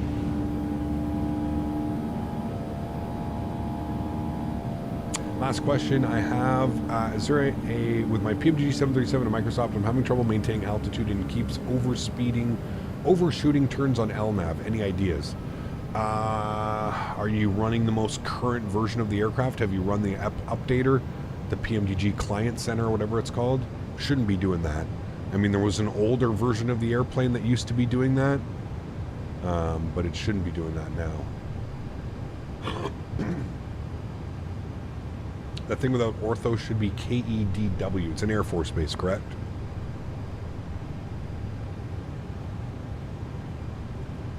Okay, speed restrictions, 250, 14,000 feet. 250, we're below 14, would be a flavor. Somebody coming in quick behind us. Remember guys, there's a lot of us out here right now.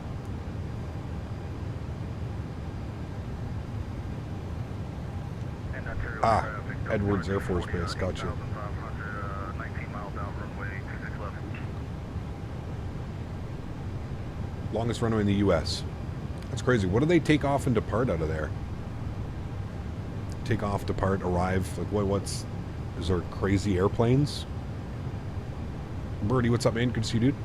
Happy Sunday, my friend.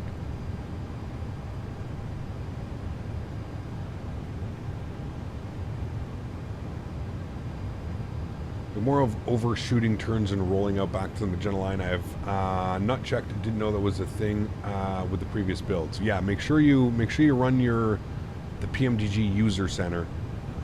The space shuttle used to land there. Ah, well that makes sense then, right?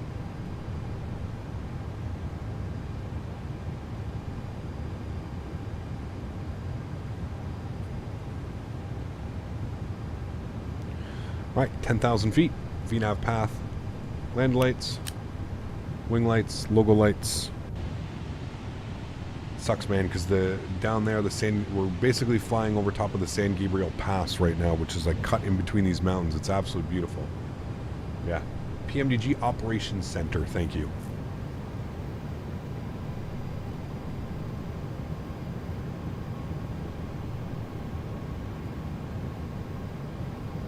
I'm excited for our next flight into Albuquerque. I hope we can get one of the RNAVs. What's the weather doing? Fingers crossed, chat, we can get one of the RNAV approaches into Albuquerque. Those are just spectacular to do, especially in these airplanes. If it's 2-1 or 2-2, ooh, nice. The winds are 220 at 5. So I think we can plan for 2-1 into Albuquerque if the winds stay the same. Few at 4,000, few at 9,000, scattered at 14, broken at 25. It's so cloudy out there too. It'd be nice. All right, making our right turn. Bring that down. Continuing the descent. We're looking good. We're planned Ziggy at 5,000. Pettis at 3,400. I don't know if that'll happen, but actually 3,400. Yeah, that's fine. To intercept, we should be good. It was built in the 50s for testing the X1 and X15, later used in the 100 series.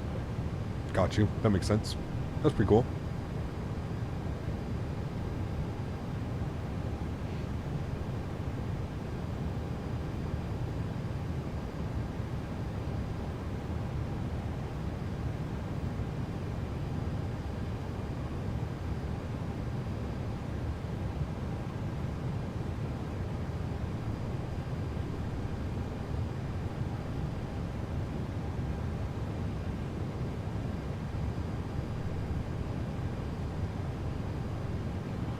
Right, 240 on the speed. I don't know if we have more speed restrictions coming up.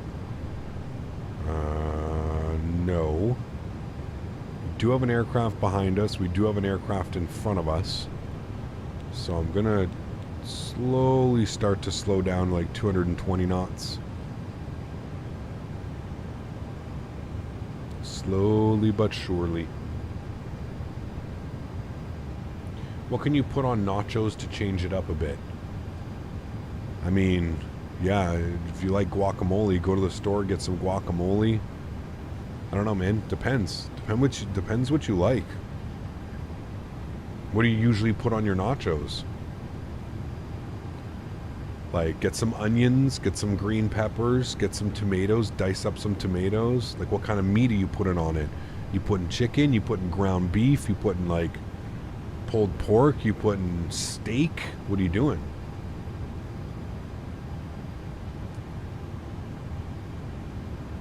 Guac isn't different.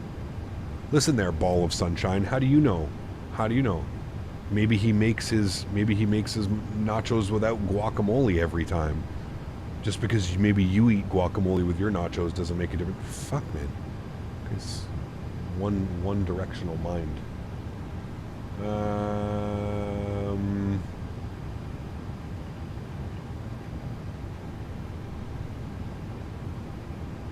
Guac, yeah, what else? Usually just beef, cheese, and salsa. Okay, we'll get tomatoes. Get a nice Roma tomato. Get a nice Roma tomato. Get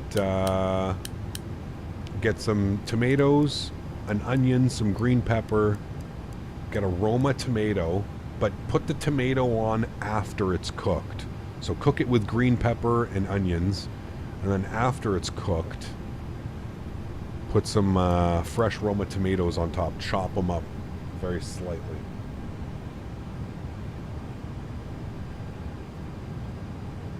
Yes, we know, Melinda. You are the biggest ray of sunshine out here. We know.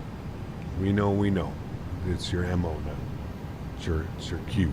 Let's go flaps 1 degree. I'm going to start bringing our speed back 210 now. Let's go ahead and select our approach speed today. It's going to be 139. And we should break out. 1,800 feet is what it says. We'll see. I'm going to arm localizer.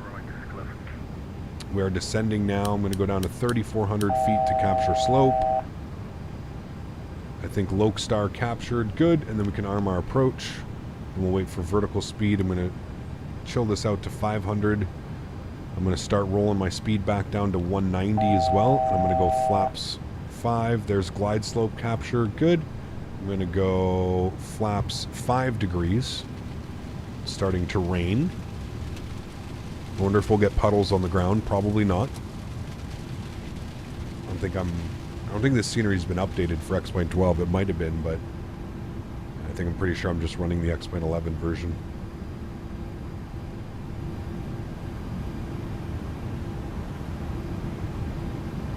No auto brakes. Apparently you have to, well, it was Melinda telling me this, so really who knows. Apparently you have to go gear down and then auto brake, otherwise it disarms itself, which I didn't know was a thing. I always used to arm the auto brake and I never had any issues, but I don't know. Look at that wind right now, chat. Oh, look at that wind. That's that X-Plane 11 wind right there. Just going in circles. Just going in circles. Whee! See, it's not just Microsoft that has all kinds of messed up winds. All right, let's go gear down. Speed 170.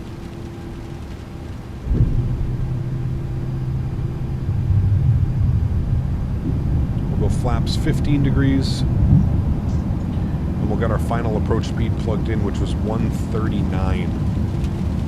Good. Let's go flaps 20 degrees. I think we did a great job keeping our speed up there. We're just breaking out now. It's good. Do you think you've accidentally tipped your rudder brakes? That'll disarm the auto brakes? It could have. I don't think so, though. Because, like, I'm using the pendular rudders. You have to really push down, Alex. I don't know. I'll try and be, like, super careful, but I don't know. We'll go auto brake 3. We'll see what happens. We'll see if they stay on. I'm going to try and pay attention to it now as well. Cool. My throttles, Joystick cam's going on. Again, guys, let's thank Thrustmaster for the wonderful support here of the channel, sponsoring with all of these peripherals that you see me using. If you're interested in anything that you see me using, there's a link in the description down below for it. We've got a beautiful visual. It's going to be my aircraft. Enjoy the arrival, guys. Catch you down on the ground.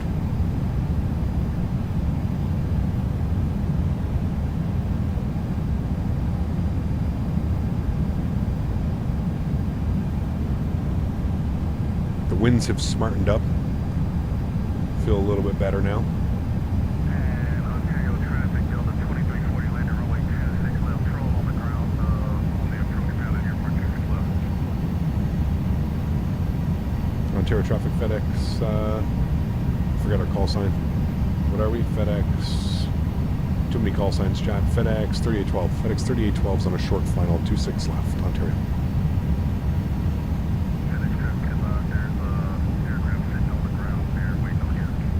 Okay, thanks.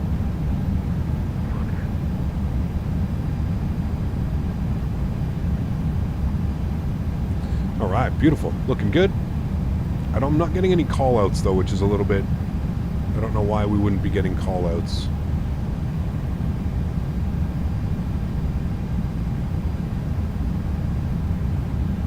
Maybe we'll pretend we're in an old one. But we should be getting call-outs. Maybe that's something why the airplane's being weird today. Anyways, we'll just fly it. No callouts, no problem, chat, right? No callouts, no problem.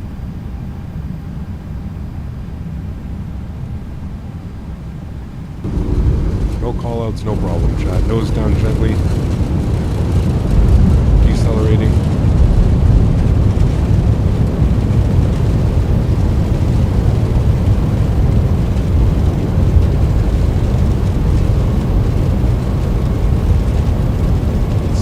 Reverser stowed. Ladies and gentlemen, welcome down to Ontario. No call-outs, no problem. See, auto brakes just kicked off, so auto brakes stayed on that entire time. We're good.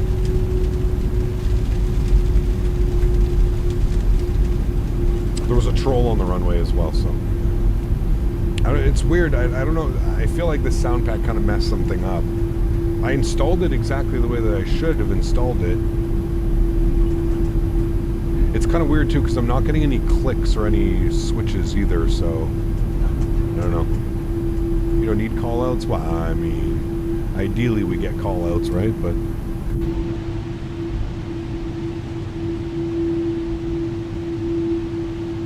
all right, cool, ladies and gentlemen, welcome down to Ontario. Flight time today was 61.5 minutes, chat. Beautiful flight. Go ahead and cross the runways here. Must have a slider down. Nope, everything's exactly where it should be. Sound options, GPWS volume. It's exactly where it should be. So it's there's something weird because if you go upstairs, I'm not getting any of these click buttons either. I should, and that's probably attached to the GPWS. Explains why I'm not getting them as well. So yeah, 859 was made by another team than the 7675. Correct. Yeah, the A350 by FlightFactor was made by a completely different team. Hence why it is not good. No bueno. Alright, we're going down here. Crossing Foxtrot and then left on November. Let's clean up our flaps. What do I use for static aircraft? I don't know, dude. Whatever comes with the scenery. Usually static airplanes are by scenery.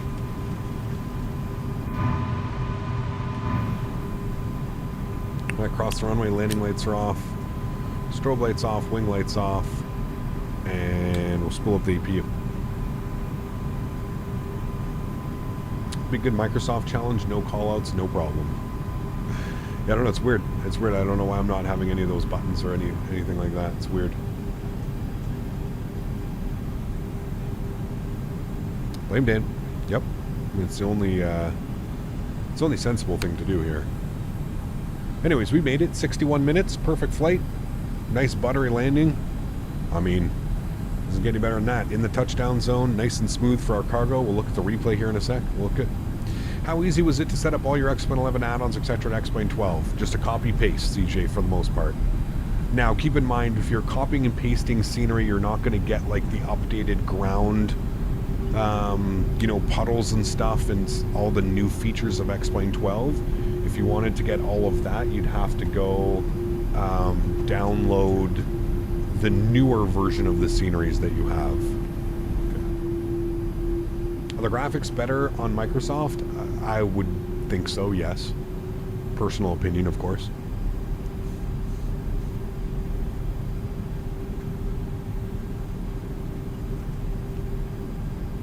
Yeah, I don't. Here's the thing, though, ArcFlight. I mean, the day that it happens is the day that I'll be overjoyed as well. The thing is X-Plane's anti-aliasing has been broken for probably the better part of 8 to 10 years now.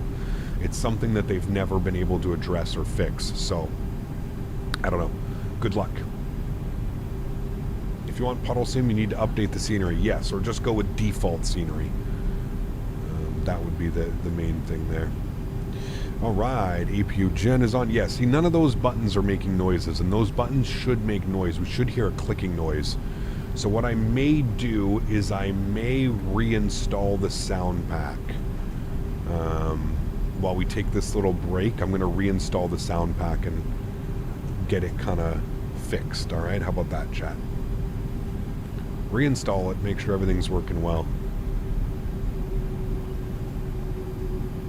Because engine sounds are fantastic, but yeah.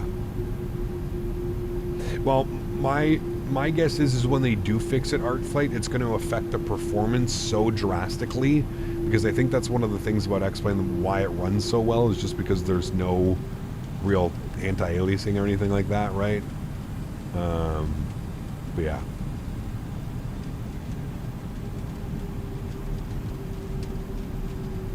But the aircraft just switch straight over? No. No, the aircraft do not switch over. You'll actually probably have to update and re-download and update all of your airplanes. So from wherever you bought them, I think a lot of us buy them from the X-Plane org store. I think that's the place where a lot of them get built. Or bought, sorry. Unless you're like the AnyBuilds planes and stuff like that. Do the AnyBuilds planes work? I know everybody was upset at AnyBuilds because they weren't updating their planes, but God, those engines sound incredible though. That engine howl is beautiful. Park brake's on, EPU's on, gens are on. Oops, wrong button. Leads are on. Engine number 2 is off, engine number 1 is off, ladies and gentlemen. Welcome down to Ontario. We made it. The A300 and the Blue work. The A310 is not being updated. Got you. Okay. Simon, what's up, man? Good to see you, dude. Like the sounds of the heavy rain. They are beautiful. I love the bus transfer over, man, when that happens. Probably one of my favorite features. Cool. Fuel pumps off. Seatbelts off. Window heat off. All of that. Engine limiters off. That's all good. Packs are good. That's good. That's good. Red anti-collision light is off. And there we have it. Ladies and gentlemen, welcome down to Ontario. Beautiful flight coming in with some crazy weather there at the end. I don't know if it's actually raining here today, but it's raining in X-Plane. Cool. Let's toggle replay mode. Let's back this sucker up. Let's have a quick look at the replay, shall we, chat? We'll see what it's like landing with no GPWS callouts, but I think I think we actually did pretty well, considering we had no callouts or anything like that. I don't know why there was no callouts. I installed the sound pack exactly the way that it says it should be installed, so I don't know. What time is it for me in Canada? 1:30 in the afternoon, just past 1:30.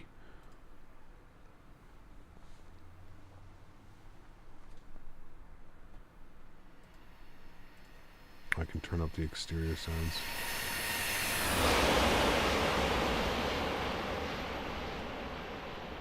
Nice flare, not too heavy, not too heavy. Oh man, all day long, chat. All day long, we're taking that. All day long, my amigos. Sweet landing. Sweet landing. I do miss these views. This is one of the things I really miss about X-Plane. Or sorry, about Microsoft. I wish Microsoft had some type of like replay tool camera system that was just so easy. You know what I mean? Not having to record my landings and just being able to watch it from all kinds of different views and kind of evaluate the landing. Oh man, look at that one, chat. That was a beauty. That was a beauty. Fantastic. Nose down gently. I mean, let's go. That was a beauty of a cargo landing right there, chat. A beauty of a cargo landing. Are we still getting weird numbers for performance? Yeah, we are. It's so weird. I don't know why it's doing that. We'll look at that afterwards as well.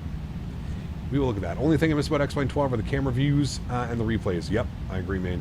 I agree. That was a gorgeous landing, though, man. I've had some really beautiful landings in this aircraft. Oh, yeah. Absolutely gorgeous. Absolutely gorgeous. We'll watch one more time here from this view, and then we'll go ahead and... I'm going to restart the sim. I'll throw in some tunes. We're going to restart the sim. We're going to reinstall the sound pack. Maybe I did something weird. I don't know. I'm going to reinstall the sound pack, and then we'll... hopefully that kind of fixes everything. Sounds are beautiful, man. Absolutely beautiful. A little bit floaty there, but touching it down. God, I love this airplane, dude. I cannot wait for a 7.5 for Microsoft. It's going to be absolutely incredible. Cool. I'll throw in some tunes. I'll throw it to the Be Right Back screen. I don't like to do this, but I feel the way that the sim is running right now, it's going to do best to do like a kind of little bit of a restart. So I'll throw it to the Be Right Back screen. Give me about 5 minutes, and I will have everything back up and running for our second leg into Albuquerque. You want to stay tuned for this one, chat. Really cool RNAV arrival, hopefully coming up in Albuquerque. See y'all in a few.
friends. Welcome back. Hope that break didn't take too long. Had to do some editing and some fixing up here. We are back with the default sounds. I don't know what it was. I loaded back in after reinstalling the sound pack, and it is still like the Sassel was still like 60-70% usage. This is what normal Sassel should look like. Maximum 10%, you know what I mean? 11%, 10%. That's normal usage, not some crazy inflated number. So that's what it should look like. That's how I know the sound pack is causing some issues. I don't know, for whatever reason, even reinstalling the sound pack, I don't know if it's trying to call something, trying to do something. I don't know. I believe, I also wanted to just change here. I believe what we'll do is we'll switch engines anyways. We'll go to airplane and we'll use the Pratt & Whitneys. I think UPS uses the Pratt & Whitneys for their aircraft. So anyways, that's what we'll do. So let's jump back inside the aircraft. Let's get this bad boy program. We're going from Ontario into Albuquerque. Should be a great flight. Really looking forward to it. We should have all our sounds back as well. I just need to quickly do some things. We're going to go to advanced sounds. Avionics, we're obviously going to want all of these up. APU volume, we're going to want up as well. Air conditioning volume, that can go to 1. That can keep all that there. That's good there. Engines in, we probably want that up. Engines out, we'll pump that to about there. Cabin crew, don't care. PA, don't care. Weather can stay off. Turbulence, sure. Airport volume, we'll put it at like 1. Sure. Put it like there. Equipment volume should be good. Roll and flight control volume is all good there, so we'll keep that like that. Beautiful. Cool. Let's go to ground. We're going to do our load config. I already have a config that I have loaded. Should give us stairs, chocks, GPU, fuel truck, and loader unit. Beautiful. We'll perform maintenance on the aircraft. There's that click that we were missing. So I also have the upgraded... Oh, do you know what? I bet that's what's causing the... We want modern EFIS, but where's the... where are you? The EFIS. Oh no, wait. Is this what we want? No. Okay, we do want the original. Okay, good. That's it. That's fine. Okay, perfect. Okay, cool. So to the overhead, let's go ahead and get the battery switched on. You hear we have all of our switches again, so that's good. Is default sounds, but it is what it is. We'll go ahead and get our external power. We should have that out. I don't know why it's not. Hello? Operations, airplane, GPU. I don't know why it's not connecting to the... Oh, because I have to put standby power. Standby power to auto, then we should be connected to the GPU. There we go. Now we can get bus ties, utility buses, all that fun stuff can now come to the on position. Great. We'll go ahead and get our ADIRs left side, right side, and center. Beautiful. We'll get all of these guys on here as well. We'll just turn these guys on. Gives better sounds as well. Good. All that's coming on. Good. No smoking. Seatbelts. Good. Window heat can go on. We'll arm those guys. Put this over to both. That's all good. Fuel pumps are going to stay off because we are going to get refueled. We can bump all of our temperature gauges to the auto position. Good. Trim air recirc fans can go on. Packs can stay in the off position. Isolation valve gets opened as well. We'll flip this over to auto 1. Good, cool. Let's come down here to the FMC. Kind of get some things running here. I am going to connect. I don't know if I should be doing this, but we're going to connect again to the network. Okay, cool. We'll go to FMC. We're going to go to pause in it. We're sitting on the ground here in Ontario, KONT. Throw that into our reference airport. We're going to grab our GPS position and we're going to throw that into there. Good. Go to route tab, Ontario over to Albuquerque today, KABQ. Throw that into there. Good. Our call sign today, UPS 888. We'll go ahead and throw that into there. Beautiful. We'll go to our departure page. We're going to go to departures. We're going to plan for the... What are we planning here? YoCap. Got all kinds of fighter jets flying over my house right now doing training missions. Damn, that's wicked. How's the weather out there, though, today? Seems a little bit suspicious. We're going to be on the Ray J3 departure with the AVRI transition, and we're going to expect 26 left for our departure. We'll route, activate, and execute that. Good. We'll go to our route tab. We'll go to next tab. From AVRI, we're going to go direct to Lancey. Good. From Lancey, we're going to go direct on an airway. We're going to Juliet 134. Juliet 134, and we're taking that to GUP. GUP. Good. And then from Gup, we're going to be on the Lobo 3 arrival. Let's go to arrivals. I don't know why it says erase. That's fine. We'll come here. Albuquerque Lobo 3 arrival. We're going to go with the Gup transition. And let's have a look-see and see what the weather is doing here. Go to flights, unload, import, sim brief, load you. Weather in Albuquerque is saying 220 at 5. Few at 4,000, few at 9,000, scattered at 14. Let's go and to our Albuquerque approaches. 2-1 would probably be the best. 2-6 could also work. 2-6 is kind of a fun, cool RNAV arrival. Let's go 2-6. We'll plan 2-6. We'll do the RNAV Zulu or the RNAV Yankee. Where are we coming in from? Let's see where we're coming in from on the Lobo. Lobo takes us, we can take it from anywhere. We can take it from Nodme or from Camster.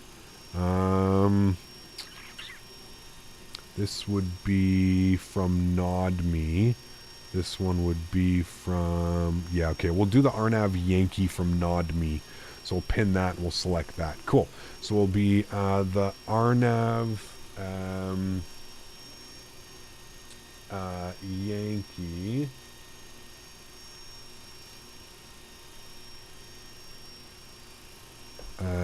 RNAV... What did I just say? Is it Zulu or Yankee? Sorry, the RNAV Yankee 26.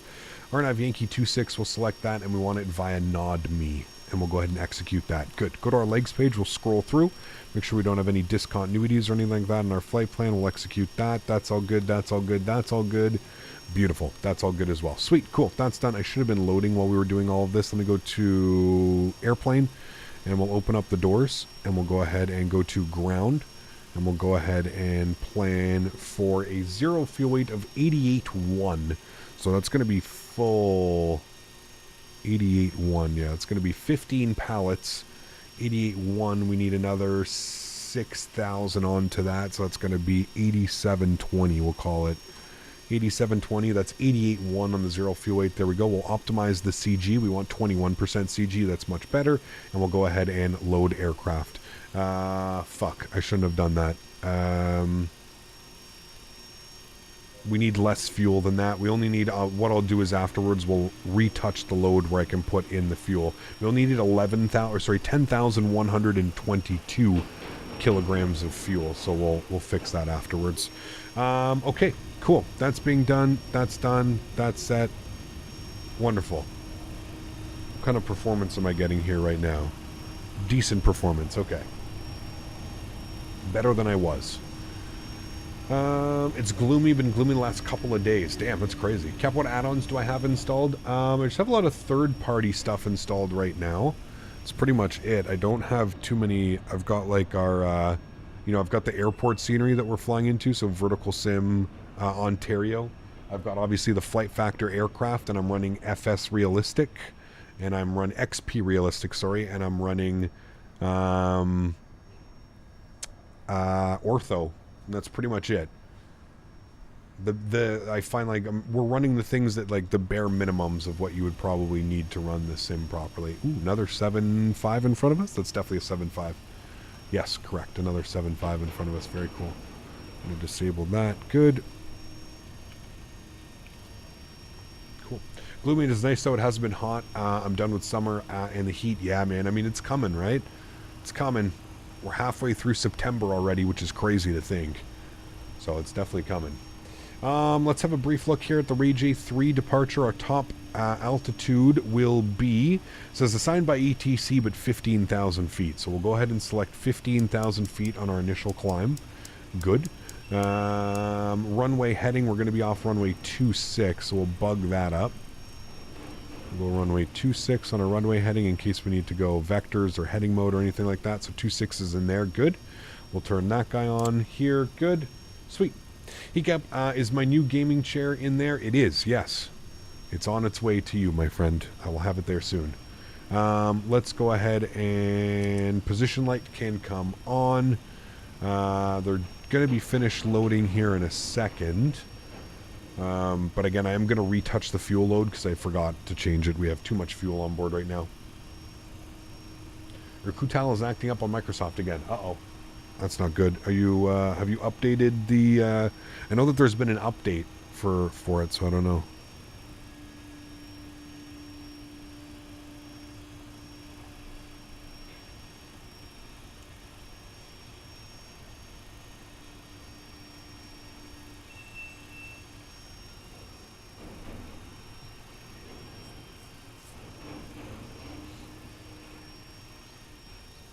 Alright, we should be done here momentarily.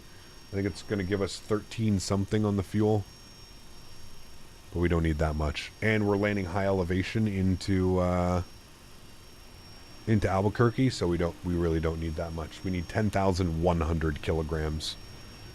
Which is quite a difference for the aircraft, because you can see our gross weight. This puts us over 100,000 kilograms.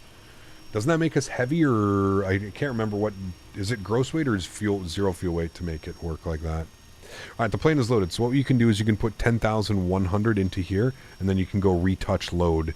And all it will do is it'll pull fuel out. So if you look up top here now, you'll see that we're decreasing the fuel in the tanks. You'll see that it goes down slowly, and it'll end up going down to 10.1 is what we have on the fuel. And then we will be good to go.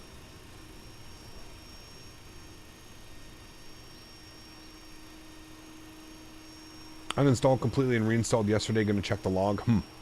It is gross weight, I think. Okay. Microsoft or X-Plane? I really think it's a personal preference. I don't think there's a right or a wrong answer. My personal preference is X-Plane, or sorry, is Microsoft. I prefer Microsoft. I think X-Plane can be a viable option. Again, I think it just comes down to how much money you're willing to spend and how much time and effort you're willing to do. Yeah. How much you like the blowing flight yoke? How does it compare to any others that you've tried? It is hands down the best on the market. For this price, it doesn't get any better. There's nothing that is competitively at this price that offers this type of feel. It feels exactly like you would expect a pendular yoke to feel. It's absolutely fantastic. Tom, welcome back, man. I hope you're doing well, dude. Good to see you. Welcome, welcome.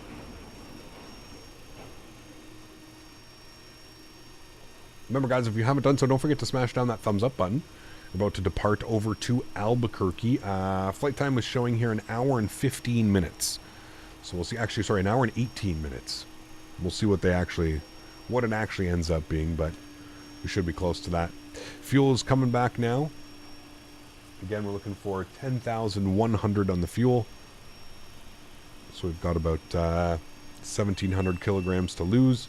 We can throw our landing altitude in there. We can go ahead and step through all these things. Landing altitude is airport elevation 5355. So the aircraft actually does behave quite a bit different up there as well.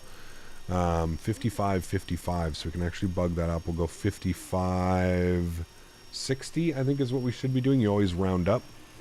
5355, sorry. 5355.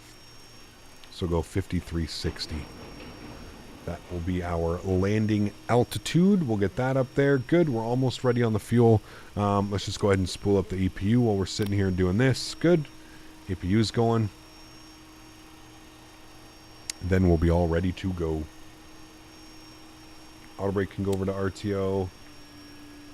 You can come off. That's good. That's good. Speed's probably going to be around 151 or something like that for rotation, I would think. And then we can bug our altimeter, 3001. This is what it is here, 3001. Good. Cool.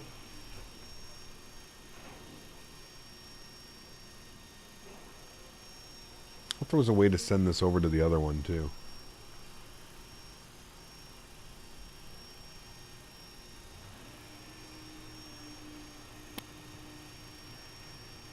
Alright, APU gen should come on here in a second.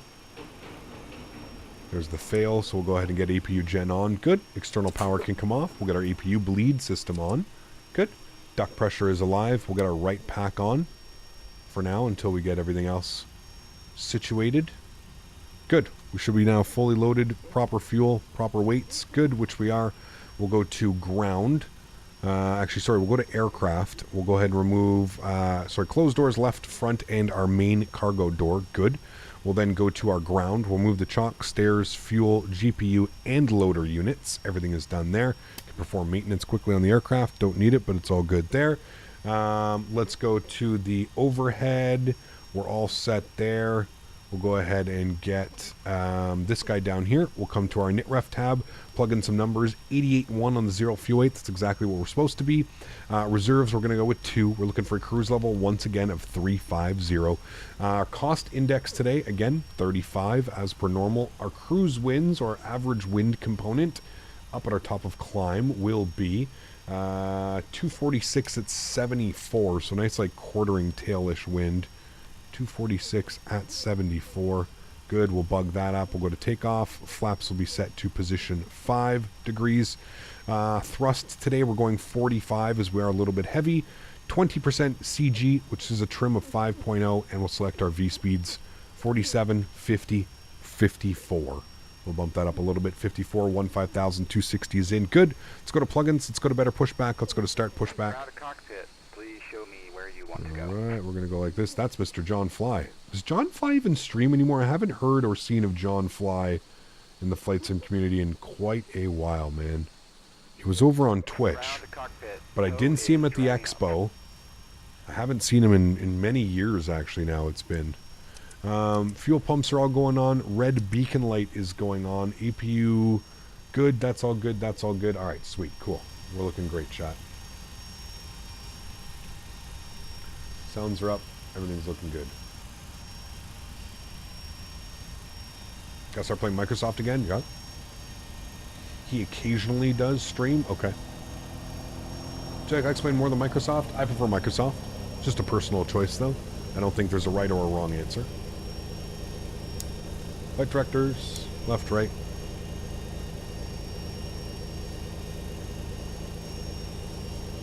CJ. Gifting 5 members to the channel. Huge no floaties to you, CJ. Thank you very much for support, my friend. I appreciate you. That is incredibly kind. Thank you, thank you, thank you. Huge no floaties to you, my friend. Thanks so much, CJ. That is incredible. Appreciate you, my friend. Want some crappy weather to fly in today? Come fly over here, man. It's not nice. Not nice at all. Alright. They are getting the tug connected.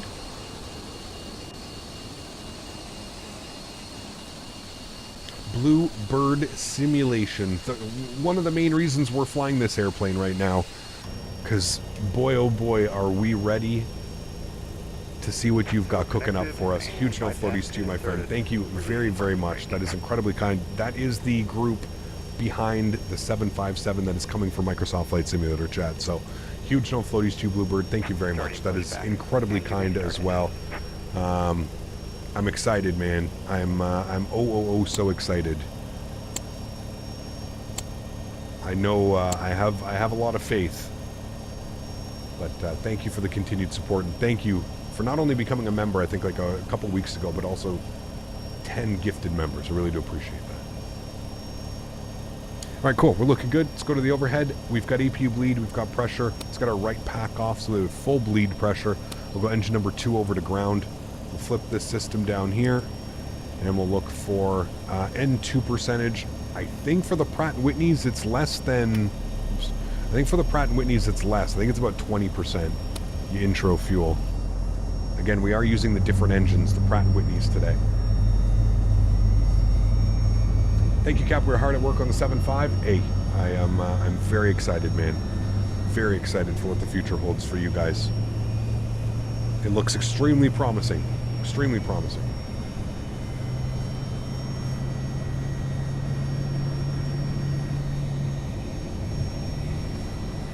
Yes, the Airbus TCA setup is fantastic. I use that as well for when we're flying Airbus. Abdullah, what's up, man? Good to see you, dude. Welcome back. I hope you're doing well.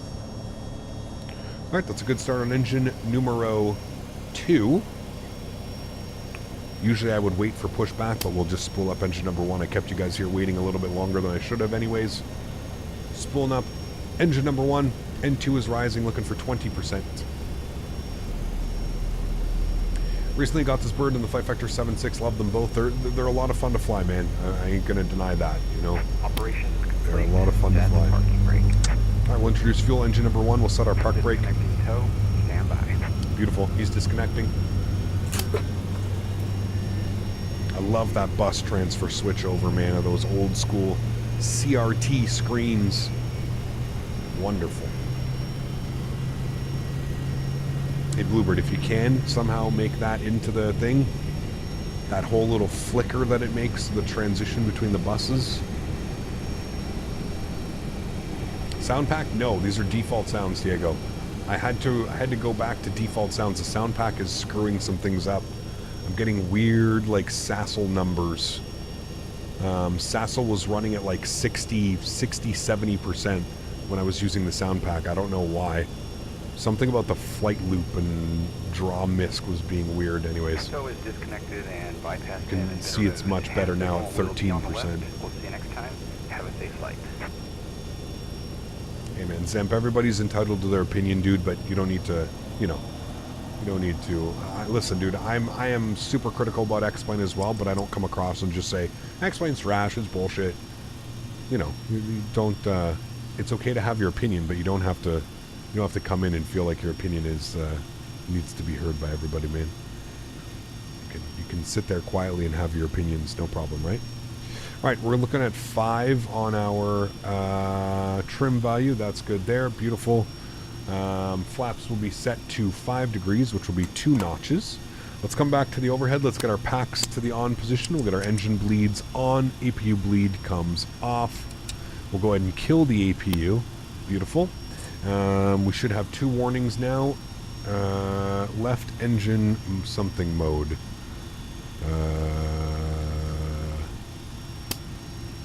What did I forget? Bus ties are good. Everything's good there. Am I forgetting something, chat?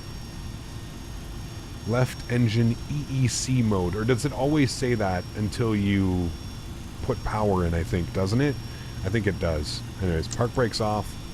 I think once you put power in, they're fine.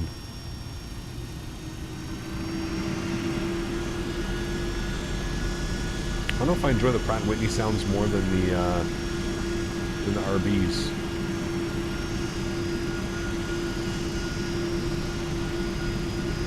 It's a bug from switching from the RRs? Got you. Okay. Thank you.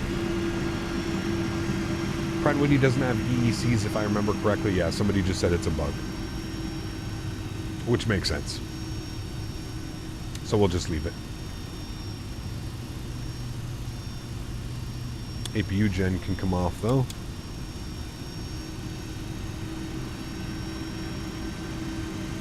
X-Plane and Microsoft both have their pros and cons. They're both good and bad in their own ways. Mostly, it's all based on pilot preference. Correct. Yes, agree.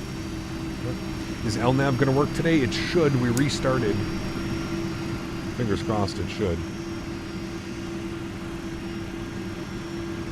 Yes, you will have the effect of the elect power transition. To answer a few questions, yes, it will come to Xbox and we'll have a non-winglet variant. Absolutely awesome. Very excited. Very, very, very excited. And with you guys bringing it to Xbox, I mean, to the moon. Gonna watch the company to the moon, man. I think it's incredible that it, Microsoft gives you the option to sell to, include the Xbox users and stuff, which is absolutely awesome. You can store the messages, can you? Can I just clear it? Cancel? Ah, thank you. Good. Recall, cancel, that's fine. Thank you, Al.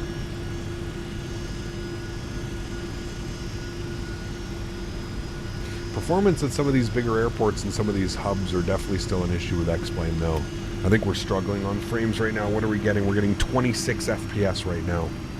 So, it's definitely chugging away. It's chugging away. Alright, we've got 2.6 left right here in front of us, so we can just get ready to rock and roll here, chat. I don't see anybody out on frequency. Always forget I have to turn this on. Alright, and Ontario traffic UPS 888 departing 26 left, Ontario. Any news on a PC sponsor? Not happening, dude. No. We already spoke about that, Yuck. I think you were here for that as well. No. There's, Big giant 2340 hold short running 26 left. they, not interested. I don't know why. They're just not interested, man. I'll be building a new PC in the new year.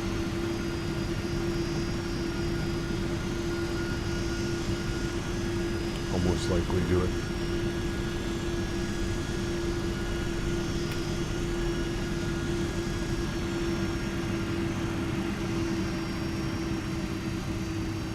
Use up all of this runway.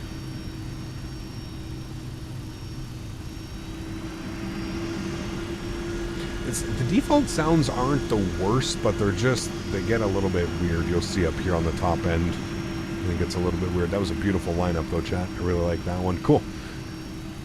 Yoke Cayman is going on once again. The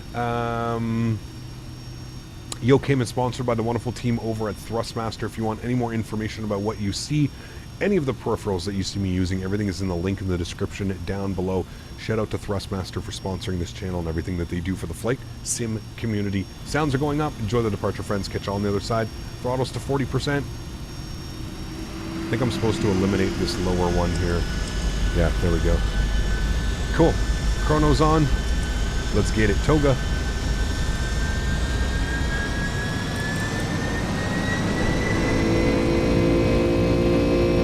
Takeoff power set. Airspeed's alive.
Feel about those sounds. They're like okay, but they're not the best.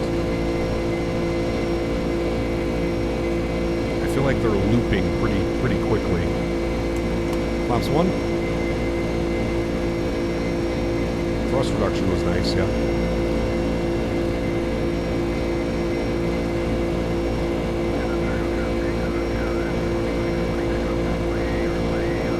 I will say the aircraft flies real nice, man. Very heavy, chunky on the controls almost.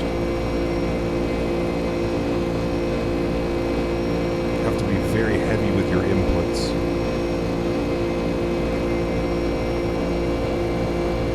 Let's go flaps clean.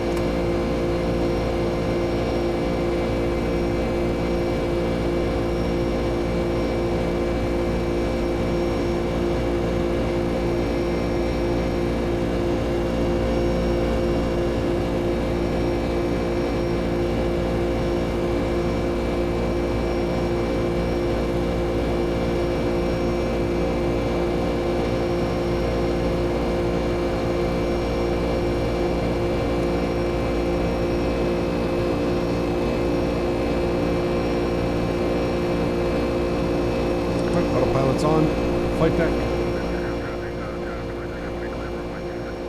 Sounds are coming back. Nice departure, chat. Through 5,000 feet now. Go ahead and get our nose lights, wing lights, and logo lights all to the off position. Looks like we're already up and above that little cloud layer. Can X-Plane and Microsoft play with each other on VATSIM? Yes, of course. How do you know what your V1 speed is? Doesn't that depart on the length of the runway? Depend on the length of the runway? No, it's the weight of the aircraft. The length of the runway will determine your your EPR limits or your, you know, that type of stuff. If you're going to have a thrust reduction or you're going to do whatever, right?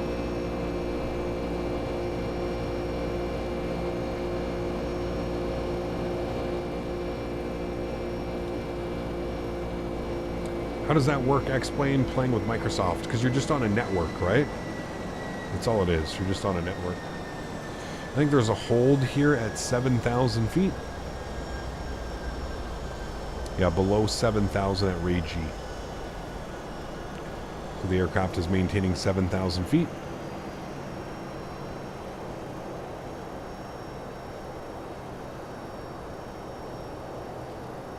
Assuming it's probably for traffic departing out of LA or arriving into LA. Maybe arriving into LA. Sounds are much better. No, we just switched to the Pratt & Whitneys. Switched to the Pratt & Whitney engines, which in my opinion do have a better sound pack than the RB211s. Do you have a J-Dog cap or streaming your full-time gig? Full-time gig, man. I'm very fortunate. I've been doing this for quite a while now. Full-time gig, man.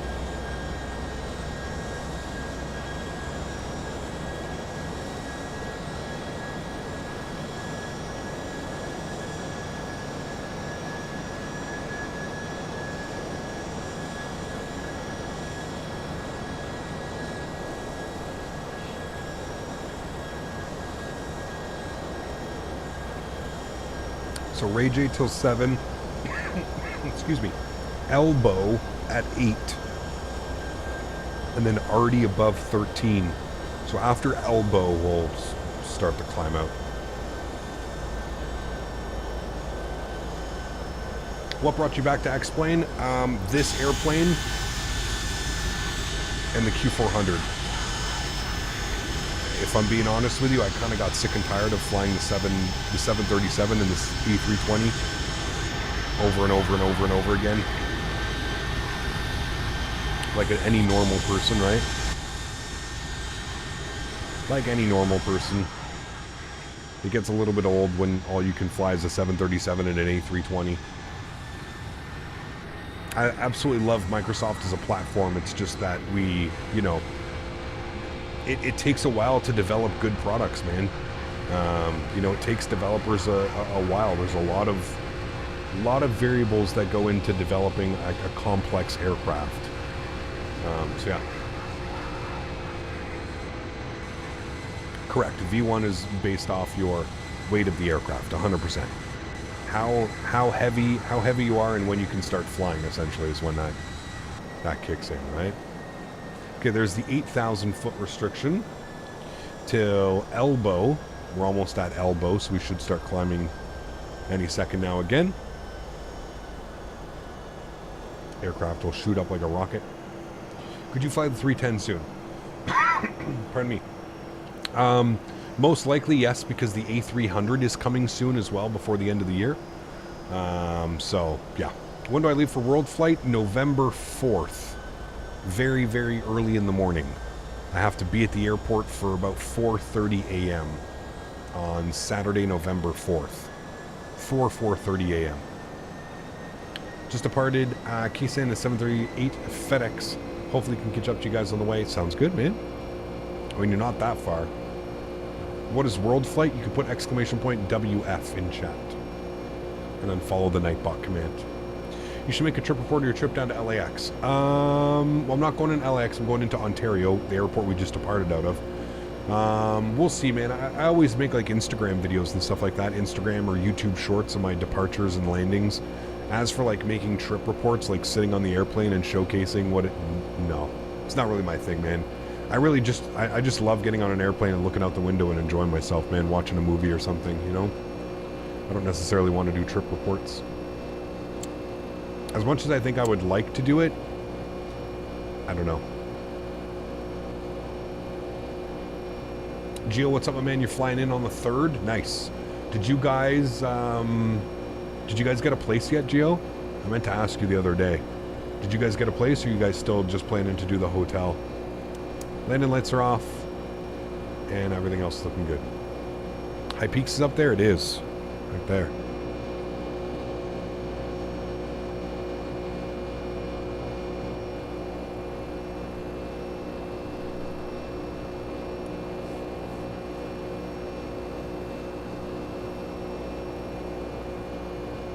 About to do VAT Sim Atlanta to San Juan and the Horizon Sim A321. Enjoy, man.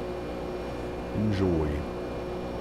Yeah, that's why our next restriction, you had to be above 13,000 at Arty, is because of the terrain out here.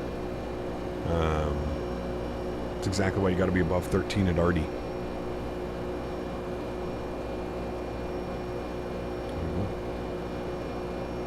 Pretty straight shot, to be honest with you. We're going to go right in between Vegas and Phoenix. There's Phoenix. Pretty straight shot. Might see some of the Grand Canyon. We'll see. Not yet. You're looking at a couple Airbnbs now. Gotcha. You're staying the whole week. Yeah, I'm there from the 4th to the 11th. Yeah. Look at John on Discord. Sounds good, man. Like I said, I can. I was looking at a bunch of Airbnbs, Gio. I can send you a couple of them that I was looking at. I think it just really depends how far you want to stay, right? That's it. Does SimLink affect performance and X-Plane? I'm not sure. I think everything connected can cause performance, but see, now I'm getting 65 FPS, which is exactly what I would figure the FPS should look like.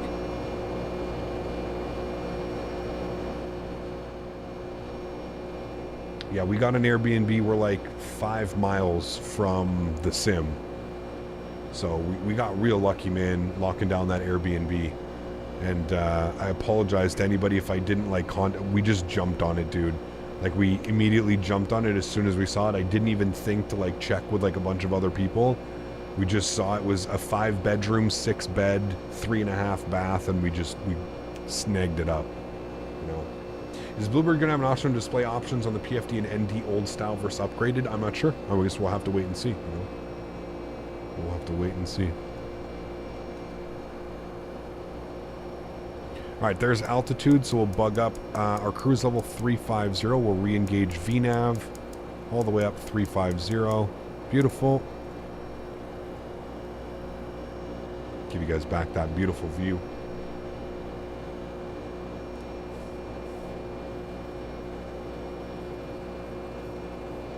So are you from the 3rd to the 10th, Geo? I'm the 4th to the 11th. Saturday to Saturday. It was crazy expensive for me to fly out on the Friday. It was like an extra like $800 or something when we checked to fly out on the Friday instead of the Saturday. So I'm doing Saturday to Saturday.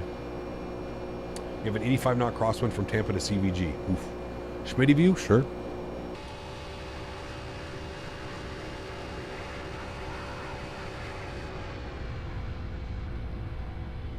Again, the default sound packs leave a lot to be desired. Apologize.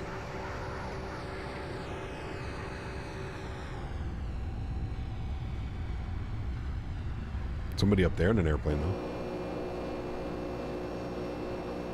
Geo is Friday to Sunday. Oh, damn, nice. You're there for like 8 days, then 9 days. Are the clouds burning off as we get into the mountains? You're the 3rd to the 12th and a birthday on the 9th? My man. That's going to be fun. Cool. I'm the 4th to the 11th, so we'll be there. Your birthday's on what, the Friday? No, the Thursday. Thursday the 9th.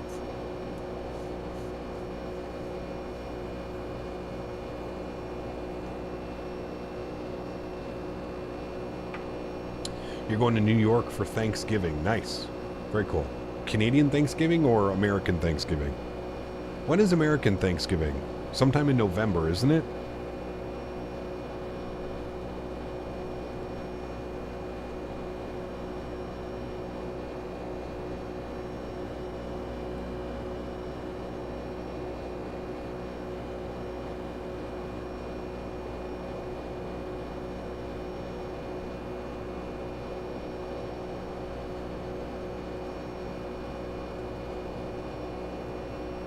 The last week in November. Damn, that's so crazy. Our Thanksgiving is like coming up in Canada. Ours is like November or something. How is X-Plane 12 at the moment, Captain? Is it worth buying? That's completely up to you. That is completely up to you. That depends how much money you want to spend, how much effort you want to spend, how much time you want to spend. I can't, it's Like, is it a viable option as a simulator? Sure, absolutely. But I can't. I think, like every simulator, it's completely up to you, man. It's completely up to you if you think it's worth it or not. It depends, you know. The ortho is amazing. Yeah, this is Vertical Sim V States, so no clouds, color corrected. Yeah, the ortho looks fantastic. October 9th is ours? Yeah, see, that's what I mean. Like, soon, right? It's crazy. October 9th. Wow. X-Plane physics are better. I stick with X-Plane 11. Sure, man. I don't... Again, a personal opinion, right? Personal opinion. I think it's absolutely crazy. Unless you're training for a specific aircraft, a specific way, I think it's crazy to limit yourself to only using one simulator because physics. You're sitting on a computer desk using a $200 controller. Physics are what you make of it. Physics are how you tweak the flight model or your sensitivities of a certain joystick in whatever simulator you'd like. But that's just me. That's just me, man. I'll leave it up to you. Nothing against it. November for Canadian Thanksgiving got a handed. Wait, I thought November for. Well, no, November is for American. I thought I said American. I maybe said Canadian. I might have mixed that up. Justin, my man, first class, huge no floaties to you, dude. Thank you very much for your support. I appreciate you. Thank you, thank you, thank you. X-Plane is more serious than Microsoft. Coming from you, Melinda, that doesn't surprise me. Like, how serious? How? Like, what? How could you compare a simulator in seriousness? Bless your soul, Melinda. Bless your soul. I'm pretty sure that's Palm Springs right there. It is Palm Springs. Right there. Great little airport. Cool little airport. Palm Springs. Which means there should be a... something out here. Microsoft is a game you have fun on. X-Plane is a sim you take serious. Both are different. Again, bless your heart. They're both games. They're both games. They're both simulators. They're both whatever. Yes. Yes. He capped with several controllers. Do you believe direct USB computer or USB strip? I have a USB strip. If you are going to get a USB strip, make sure you get a USB 3.0 and make sure you get a powered strip. So you want a 9 volt to go into your wall and then into the back of the USB hub. That will help take a lot of the load off. Yeah.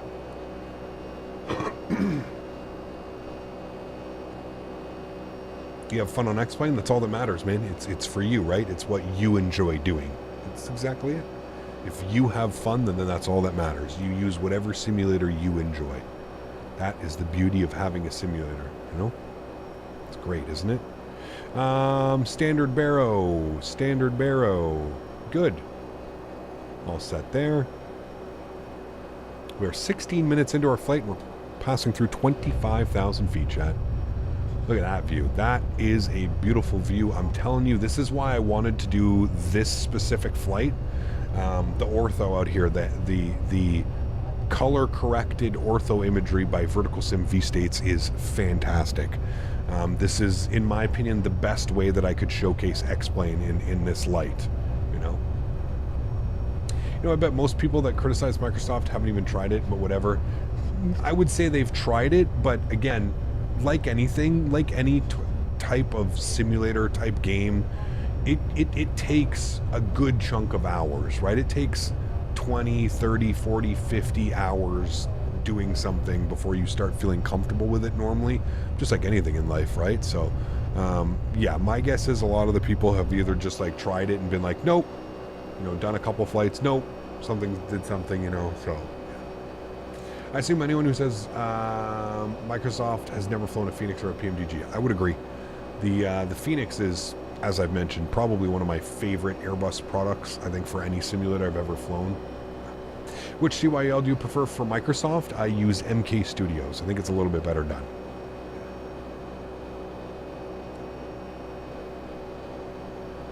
Are you going to Las Vegas? I'm contemplating going there tomorrow. I wanted to check, actually, because I did bring my, I did update, sorry, my Fly Tampa, my my Fly Tampa scenery, so it should work. I loaded in the other day and everything was working with the Fly Tampa Vegas. So I'd like to fly into Vegas. I don't know if there's any cargo flights. I can check here. KABQ to KLAS. I can see what's being done. Sun Country Spirit Southwest. We can find some other ones. Yeah, I'm not quite sure, to be honest with you. I'm not quite sure what's going to happen tomorrow.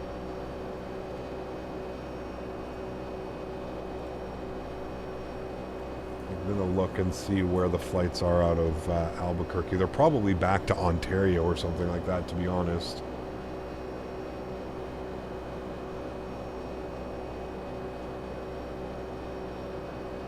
Could do a United 752. I really wanted to stick with cargo, though, to be honest. Yeah, I'll have to figure that out. Sun Country, but yeah, we did 737. I do have to partially agree with Melinda that I see a lot of people flying military aircraft on Microsoft servers versus other aircraft. Well, it's because there's just not a lot of... And listen, Captain Howdy, there ain't too many people using Microsoft multiplayer servers to do serious flying. Sorry, man. That's just...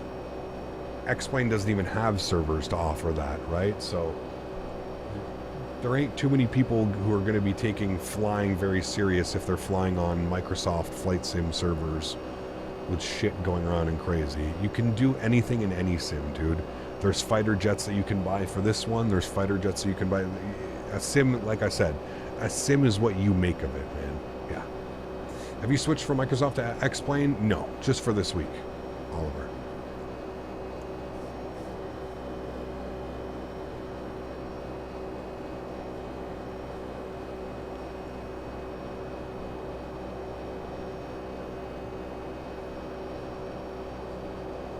And listen, again, it's personal choice. It's personal opinion. I don't think there's a right or a wrong answer. Like I said, you use whatever simulator you like. You do whatever you would like to use, man. Whatever you'd like to use. One of the last times I flew into Calgary, literally had a squadron of 15 fighters escort me in. Hardly realistic. Kept getting I saw it. I did see that. Yep. Which was crazy. I don't know what happened there, but that was pretty funny. Will we get a worthy 7576 for Microsoft? Yes. Fingers are very crossed. There is a great one in development by a company called Bluebird Simulation. You can even throw that into YouTube. They have some videos up already. So, Rob, thanks, man. Appreciate you, dude. 74K. Just joined now is installing a new fridge and water line. Sweet. Cool. Switch to Pratt & Whitney's? We did. Yeah. I think UPS flies Pratt & Whitney's. I think they fly both, but I don't know. How's the weather engine in X-Plane 12? So far so good. I really haven't run into any problems, to be honest with you. It's been depicting the weather and the winds exactly the way that they should be. It's done a couple wonky things where the wind will kind of just spin around for a while, but yeah. It's, they you know, both Microsoft and this one, default weather, they're both perfectly fine for me. Perfectly fine depiction. Got a beautiful tailwind right now. 51 knots. We like that, chat. We like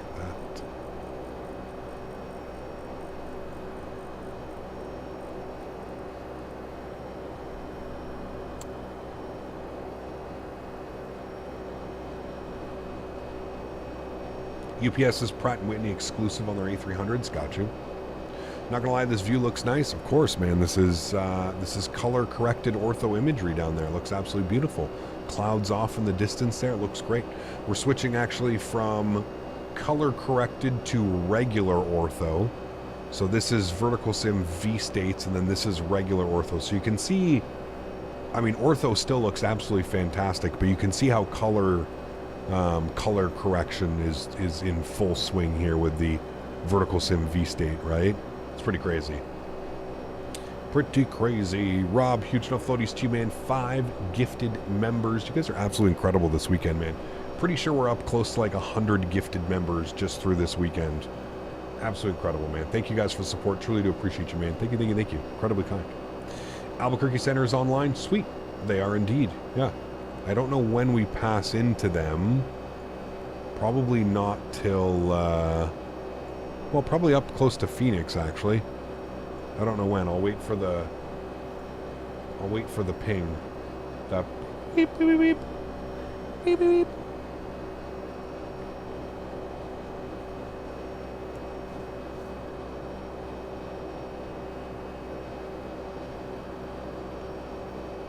Well, I think you nailed it, Frank. I think you nailed it exactly with that comment, Frank, right there, is that most of the flight sim community, and in polls that have been done, it's upwards of, pardon me, 90% of flight sim users don't fly in the real world, right? Just like, you know, just like train sim or any of these other simulator games, right? Like, do you think a train engineer comes home to sit on his computer to run train sim to see how realistic train sim is, right? No. Most pilots, most people who fly in the real world are not flying in the real world and coming home to sit in their computer to fly online. Now, there are some pilots that do it. There are some people that love to do that. There's some people that are natural teachers, V1, Flight Deck to Sim, Black Box, all those guys, right? Like, they're all 737 NG driver. There's so many that also incorporate flight sim with real world and training and recurrence and stuff like that.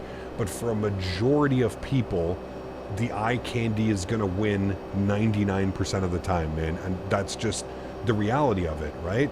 Like, it's, people are more interested in being able to look out the window and see what it's like flying over a place like, where the hell are we flying over right now, right? Like, if we didn't have ortho right now and we're on one of these, you know, we're not, it's, you know, it's not even recognizable in X-plane, default X-plane, that you're flying exactly over it. You know what I mean? And listen, I'm not disagreeing with you at all about the points that you're making. I think you're making great points and very valid points, but to the average user, flying through a cloud and getting inertia, they don't care about that, right? Because that's not, they don't fly in real life, so they don't have that real life to compare to it, right? And that's why I think you see such a success. I think that's why Microsoft has been such a success, because they do it, you know, they do the flying well enough that the downfalls of the flying side and the flight model and ground physics and contact and that stuff gets a little bit ignored, because the visuals and the beauty of the simulator, the clouds, the skies, the scenery, the ortho that's just generated, you know what I mean?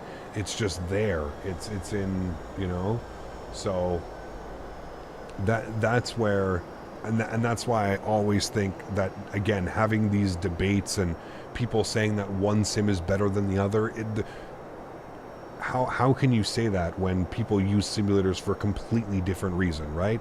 Like, if I'm a real pilot and I'm coming home to use flight sim for whatever reason, but I don't give a fuck what it looks like on the outside, right? That has zero, I do not care what it looks like outside, because guess what? As a real pilot, I'm flying all week and I'm looking out the window and I'm looking at this in real life. I don't need to look at ortho imagery to pretend that I'm up here at whatever 35,000 feet looking out the window, right? So for real pilots and people that really probably enjoy using X-plane and stuff like that, they don't care what it looks like outside. Like, that's all it is. You're using it for these reasons, right? I don't know why our speed has gone down so much. Speed, econ speed, that's just absolutely silly. We're going Mach 0.80. I don't know why cruise speed was going down to 7.1. No. You say these debates are stupid, but literally have sim debates channels on the Discord. Well, that's because it gets overrun, Melinda. That's because people just spill it into general chat and other things. So the actual reasoning behind the sim debates channel on the Discord was because I wanted a place for people that if you do want to fight about this, if you do want to discuss it, if you do want to have your opinions heard, that's where you put it. Not in general chat where everybody can see it and then it starts this whole fucking war of people fighting which they think is better, which they think is worse. So it was actually strategically done so that all of the sim debates and people that want to argue about this, which I don't know why you'd want to waste your time arguing about it, can take that exactly to there. So on the contrary, it's actually a genius idea to put it over there because it just makes so much more sense. I also don't know why it didn't throw in like some of these waypoints. We should be, you can see here we're missing like some of the, we're missing like Lancy and DRK and Kiki. It didn't put in the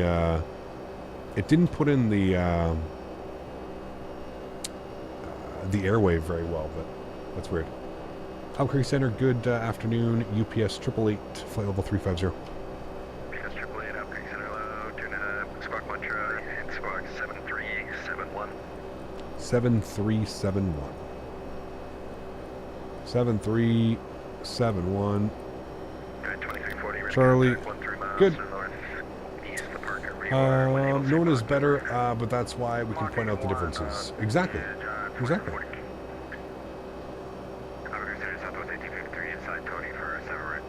The conversation's never going to end. It's just inevitable, man. It's in human nature to keep it going, right? And then you have users like Melinda that just sitting there with a can of gasoline just pouring it onto the fire. Explain is more for the serious. What I like is that people trying to force their opinion upon me. I would agree with you 100%. Melinda, are you taking notes right now? I hope you are. You should do FedEx 1623 El Paso, Burbank, Indianapolis. That could be a good one. Yeah. Okay, can we... I'm going to try and get the airplane to go to some of these waypoints here. DRK. I'm going to go direct. DRK. I don't know... Contact 80 miles sitting southwest of the Drake VOR way enable, same Mach number. Checks, and we are Mach point 7.6 right now. Cruise is going to be Mach 0.80.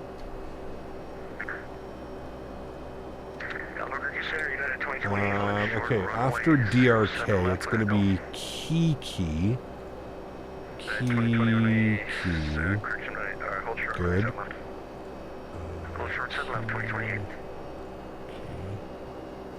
Good. Not in database. Did I mess that up? Hold on. Legs. Oh, yeah, I did. KYKE. Kiki. Good. And then it's direct GUP. And then we'll execute that. Okay. Wonderful. That makes sense. I don't know why it didn't do the airway for some reason. We definitely plugged in the airway. Weird.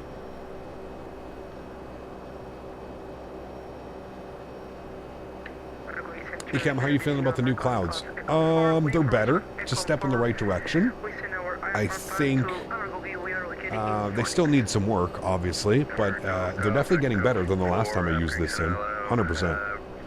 Yeah, the last time I used this sim was a little bit embarrassing. Upon the release, it was the release, I think the day it released, and then we used it for about a week after the first week that it released, and it was pretty embarrassing, to be honest with you. I felt a little bit embarrassed of the way that the stream was looking and kind of how it was, but it is what it is. But it's definitely much better now. Yeah, much better now. Until X-Wing 12 allows sim brief integration, I will never switch. Too much work.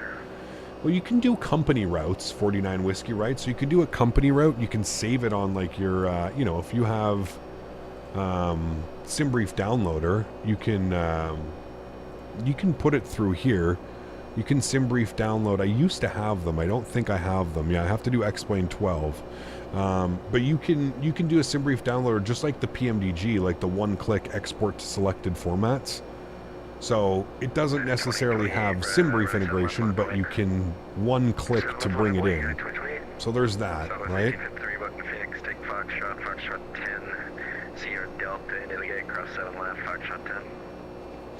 Which is very helpful, because then you just do a company route. So if like you wanted to do across the pond or something like that, right? Speaking of which, I wonder if we should do across the pond in X-Plane. Do we trust this sim enough to do across the pond? I don't think so, actually. Not with my ortho. Who knows, man, what the ortho would do. Some of my ortho is so old, I'd be scared to fly like in Europe and stuff doing across the pond. Especially in an airplane that doesn't offer an auto-save feature or something like that, you know?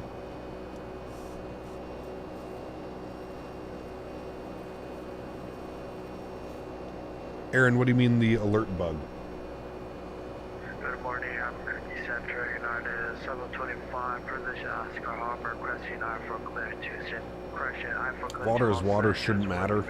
No, it's crossing into Europe. Every single time on X-Plane, my sim would crash. You can uplink the flight plan coming from server exactly like in Microsoft. Yep. Let me know if you can accept that. Okay, we see that.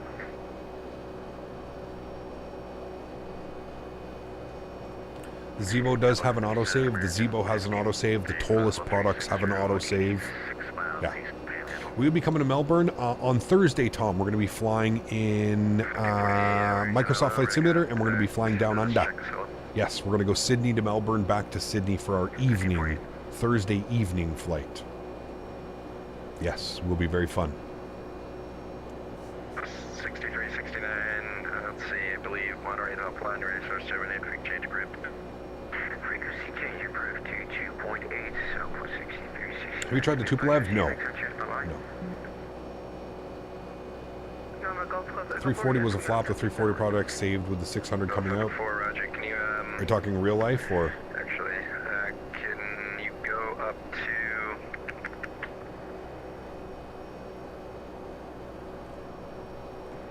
actually, that should work. Disregard. Before it goes off, you clear the Albuquerque airport via Ramages, Phoenix VR, Victor 528, St. John VR, Victor 190, the Albuquerque VR. Maintain one. I'm getting, I think maybe we're too far, that's why. No, usually it should give you a top of descent, shouldn't it? It's weird. Maybe we're too far away, so it's not giving it out yet. Like, I see the top of descent here, but maybe we're too far out. Kind of with some cloud cover. I mean, that looks nice, right? I think that's definitely an improvement from how it used to look. That's definitely an improvement. I think we can all agree on that. I like that they're actually making shadows on the ground now. X-Plane 11 didn't have that. It was a little bit weird. What rudder pedals do I have? The Thrustmaster pendular rudder system. You can put exclamation point TM in chat. 2462, okay, center, squawk 7312. 7312, Walker 2462. 28, 197 left, clear for takeoff. Clear for takeoff, 7 left, United 2028. Love the wing flex on this thing as well. Beautiful. I want to get some tunes going, but I feel like ATC is going to be difficult to hear.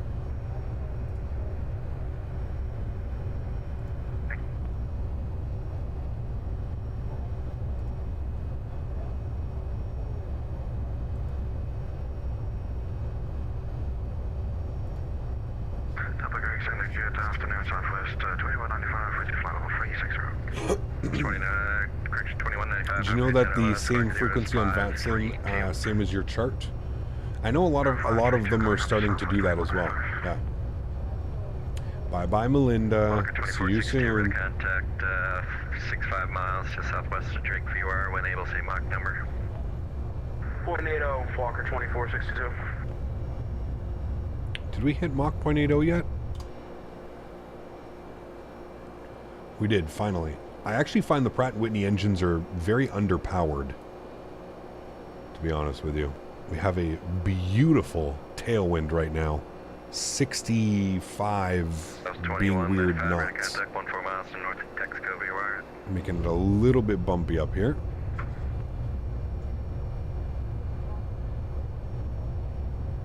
All of them are the same now. That's good.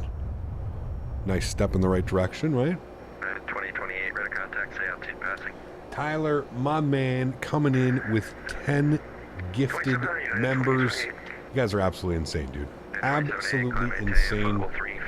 huge no floaties to you, my friend. Thank you very, very much for the support. Again, insane, dude. Thank you, Tyler. I appreciate that, man. Guys, let's get some love in chat for Tyler. And if you did get a gifted membership, please make sure you say thank you in chat.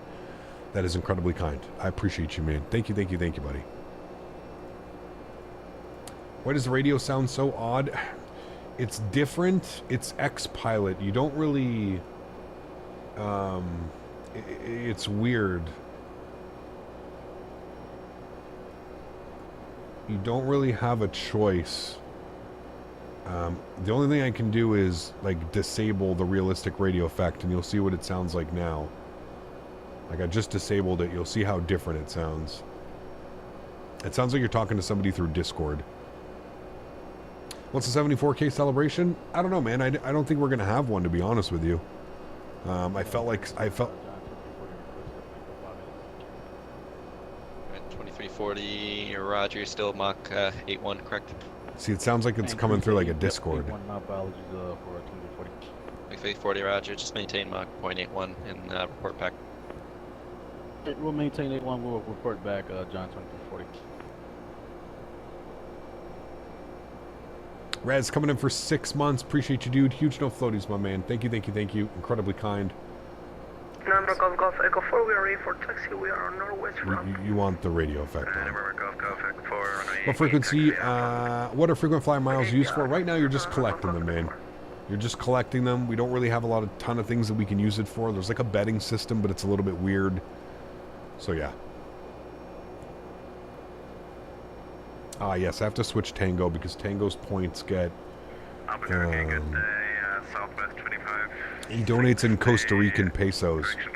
So he'll donate like, 2,500 Costa Rican pesos and it'll give him 2,500 points instead of 2.5 points. It's received.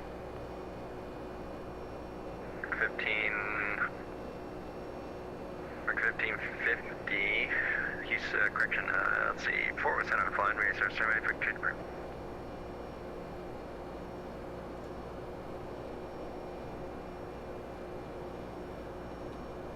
Up to 1222 up Creek Center, you there?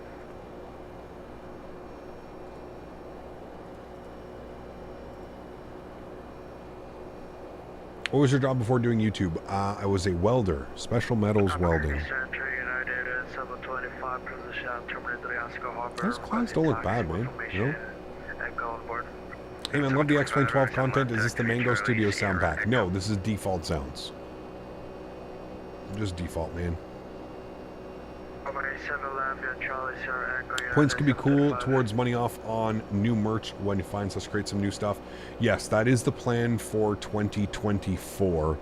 I want to create some new merch. Probably going to end up going with like a company or something that can design a few shirts or make things a little bit easier. But yeah, that is the plan for 2024 to update that as well. Not a bad idea. Not a bad idea. I don't know how I could do it because they're not tied into one another. I would have to like go and personally hand out like discounts Golf Kilo for, so I'm not quite sure how I could make that happen, but something to think about. It's a good idea.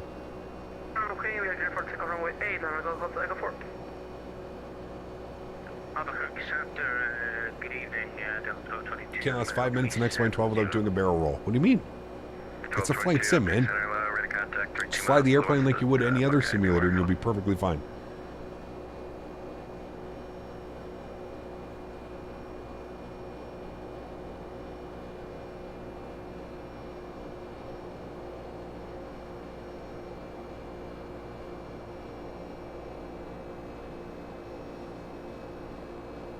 David, what's up, man? Good to see you, dude. Welcome back. Hope you're doing well. Hello from Turkey. Have a great flight. Thanks so much, Ethan. Appreciate it, man. Should be a good flight, man. We haven't, beautiful ortho down there. Haven't flown into Albuquerque in a while.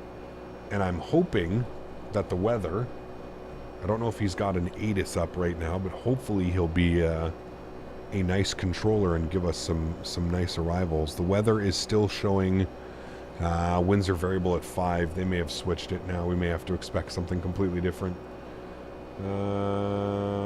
Albuquerque ATIS. He does have an ATIS up for Albuquerque. Says Albuquerque ATIS winds 190 at 3, 10 miles, Few at 4, few at 9,000, scattered 13, broken 25. Simultaneous approach in use. Arrivals expect visual approach runway 8 and runway 3. So if we open up our charts, we'll have a quick little look-see here. I think we're going to want to take runway 3 because we're cargo and we're parking here, and I think it would be easier for him to keep us over there. I also think we can do a cool approach. I think there's a cool approach into there. Approaches runway 3. I think there's an RNAV approach we can do. RNAV GPS, no. RNAV Zulu. Yeah, that's the one. We want the RNAV Zulu from Camster. Because if we look at our Lobo arrival, we can take this to Camster. So we're going to want to unpin this. We're going to want to RNAV Zulu runway 3.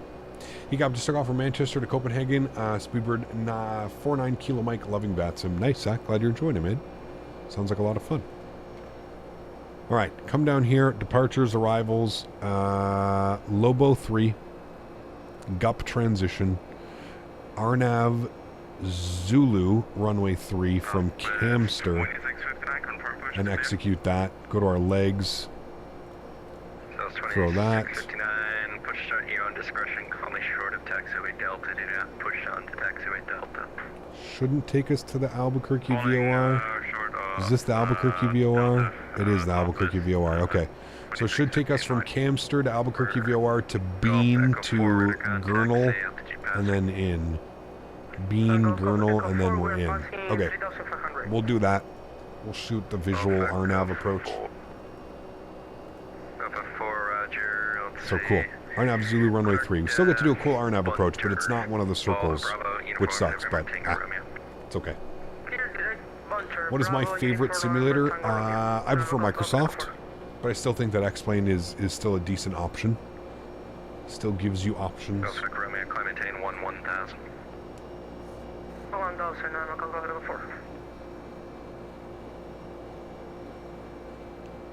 Vic 2541, the Phoenix Airport, 12 o'clock, about 14 miles, port in sight. Got the field inside, 2541. Vic 2541, clear picture. Odd thing just happened. A possum has gotten under my daughter's car inside the skid plate. Had to come out. Great aviation story. Jesus. Was he all trying to bite you? Did you put on a big glove?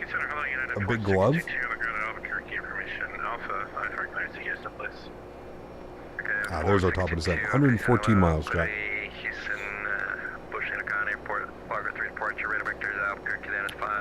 520 knots. I think there's a tile mismatch here. No, it's... Is that ortho? That's definitely ortho. I don't know if this is ortho. It's got to be ortho because it's got the line in it.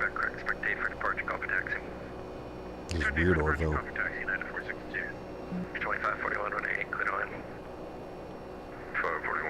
Used a long pole? A good idea, actually.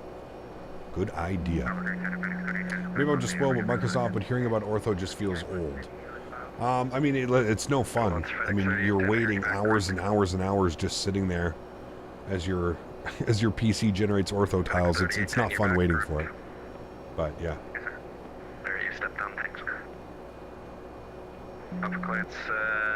You want some Captain Canada merch that says window lickers and rivet counters. I feel like we definitely should have a rivet counter t-shirt though. I'd rock that, dude. Hell yeah. Do I like Bluetooth headphones? No, because you can't. No, I prefer wired headphones so that I can monitor. I have always, like, my voice is coming through my headset, right? So when I speak, I can hear myself in here. So I know when I'm speaking too loud. I know when I'm speaking, like, I'm too far away from the mic, too close to the mic. You can't really do monitoring. Well, I'm sure you can, but not on the software that I have. I have, like, a old school, like a DAC, right? So... Morning Cap, LNAV working today? Yes, we restarted the sim between flights, Scotty. That was the main reason it wasn't working, is just because we tried to do a turnaround. Turnarounds in this are... Yeah. Do you use OBS? I do, yes.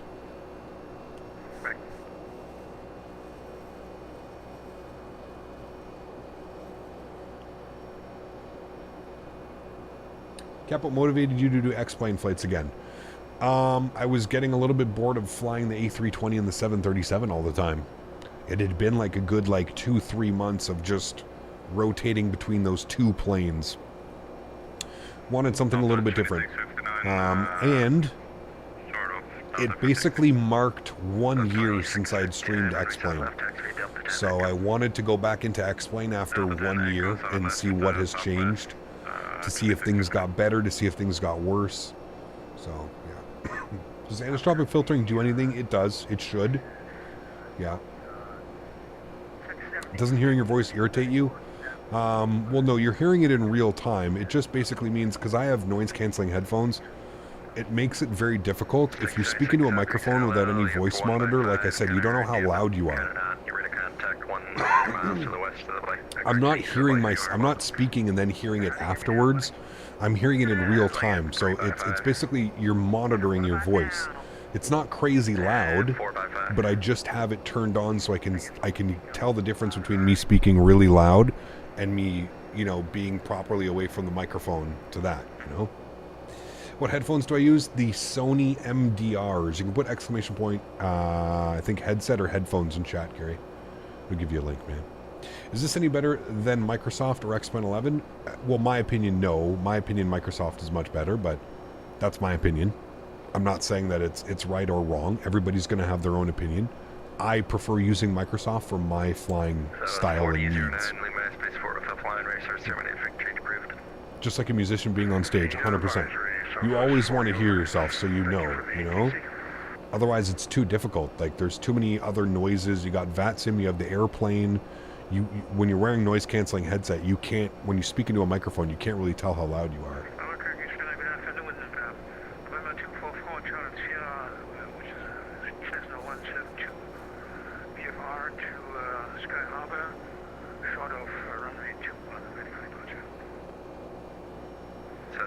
Yeah, do you think Microsoft 2020 will run higher ultra settings, good FPS, 32 gigs RAM with the GTX 1660?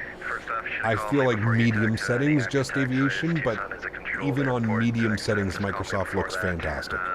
The departure runway, I believe at Tucson currently is runway 11 left, but that's fine. So for now, do you use them listening to music? These headphones? No. Usually if I'm listening to music, I'm in my car, man. I got like Spotify going or something, right? That's it.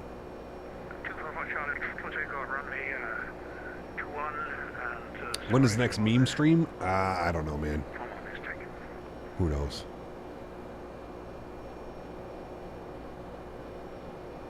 It is the cool cloud layers. I do agree. I don't like this in front of me. This doesn't look good.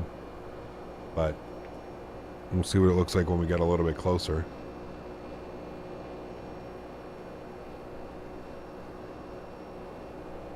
Did you use the DT770s? I had the... What did I have? The 990 Pros, and they broke within like a year and a half. I was very disappointed, because they were a great headset. I thoroughly enjoyed those. But yeah, these seem to be the... just last through anything. Basti, how are you, my friend? Good to see you, dude.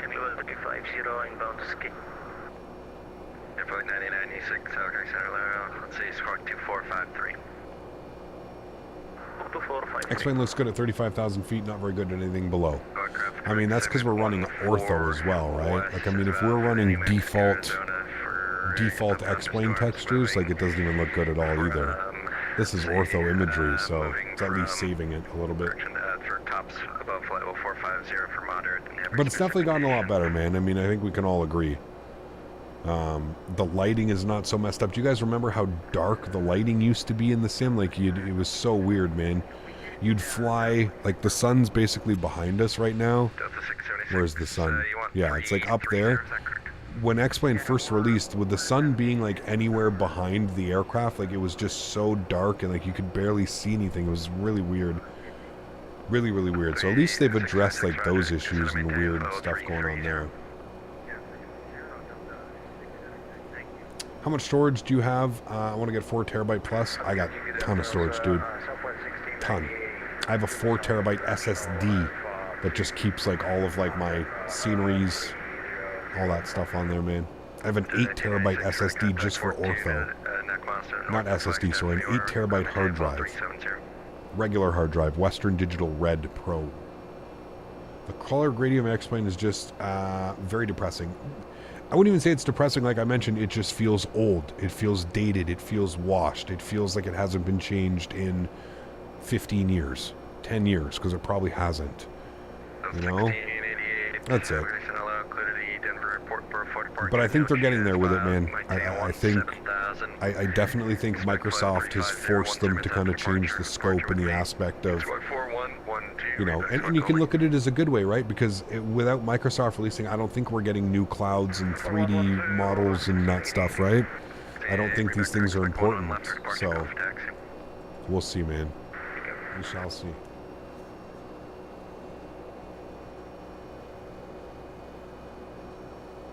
It's getting there. It's getting better. Igor, what's up, man? 2659, runway 7 left, line right.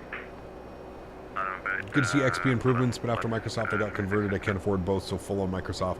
You're not alone. I think that's exactly how I feel, Fly Guy. Like, a lot of people have been asking me, like, if I, you know, would I consider doing both sims, and unfortunately it's just way too expensive, man. You know, especially with myself being in Canada, the Canadian dollar, I mean, pardon me, you look at, you know, you go to buy an aircraft for like X-Plane or something. Let's say you want to buy this airplane. You don't own this airplane. It's $110, I think, right now on sale, or $100 right now. 100 USD converts to like 130 something Canadian. So like $130 per airplane. That's one airplane. You need, you know, if you want to get fully invested in a simulator, you need a couple airplanes. You need a ton of scenery. You need a bunch of other stuff as well, right? Not to mention all the time doing ortho and all that other stuff that you need. Like, man, it's crazy, dude. It's crazy how expensive it is. You know, you think about what you can spend, right? You spend $100 on this airplane, or you can go in Microsoft. You can get the sim on. You could get the sim literally on like the Microsoft Game Pass, right? And then you can buy the Phoenix A320 and a PMDG 737 product for the same price, so you can buy one single airplane on X-Plane. Not to mention you still have to buy the whole X-Plane sim as well. So it's real difficult, man. It's super expensive to get invested into X-Plane, and you know, I think that's one of the faux pas, or the, you know, one of the things that is 1996 is the reason you're climbing the 37 there. You know, causing a lot of issues as to why you don't really see the X-Plane user base growing and stuff like that, you know? So yeah. 2462, maintain Mach point. I think that's why I critiqued, I think that's why I was so critical of the competitive about a better sim. It's just so much money. It is, man. It is, 100%. Yeah. The planes feel bad compared to P3D and Microsoft, texture-wise, modeling-wise, except any builds, X-Craft, and Feeless. Well, again, I think that's a personal opinion, right? Everybody's going to have that, but...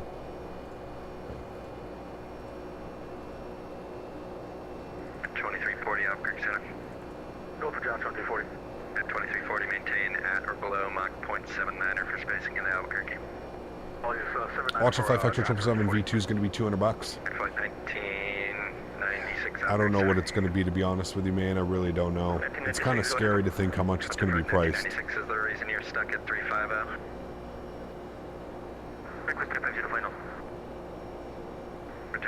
I don't know. I feel like it's going to be like $40 or $50 upgrade from previous customers, but yeah. Atto, what's up, my man? Good to see you, dude. Hope you're having a great Sunday, my man. Huge no floaties to you, dude. Let's come and hang out. Yeah, I would say it's probably going to be upwards of about $120 to $140 if you already didn't own it. Now you'll probably get all the variants. You'll probably get the you'll get the 777-200, ER, LR, 300, and freighter with that. But 15 miles till top of descent, chat. Some of the airplanes are reasonably priced, but 75% of them are unreasonably priced. That's crazy, man. Mr. Huskers, huge no floaties to you, my friend. Thank you very much for support, sir. I appreciate you. That is incredibly kind. And thank you so much for your contribution to the charity, man. Really, truly do appreciate that, dude. Thank you, thank you, thank you. Incredibly kind, man. Appreciate you, dude. Tolos A220 Neo is ridiculous at $90. Just when the fly-by-wire is better and free. Again, it's, yeah.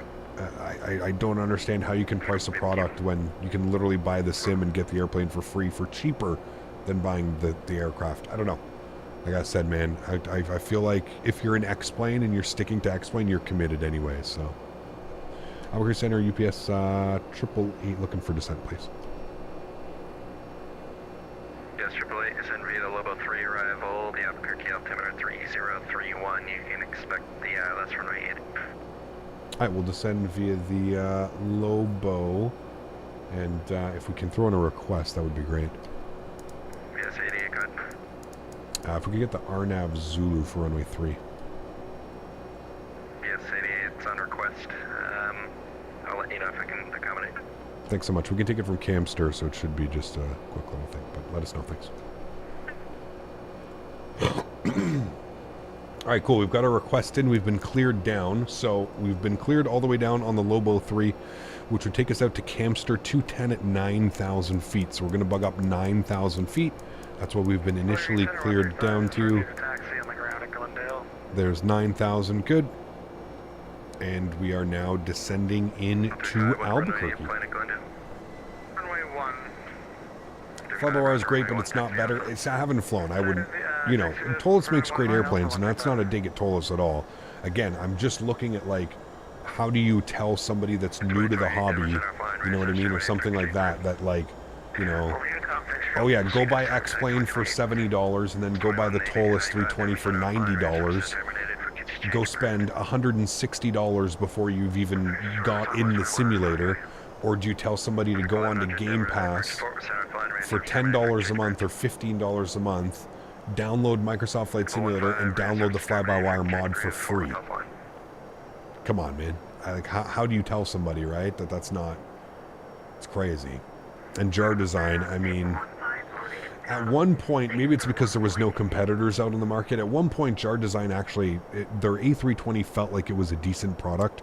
Maybe it wasn't, like I said, maybe it was just, maybe it's because there was no other product out, so I just figured it was a decent product, but yeah.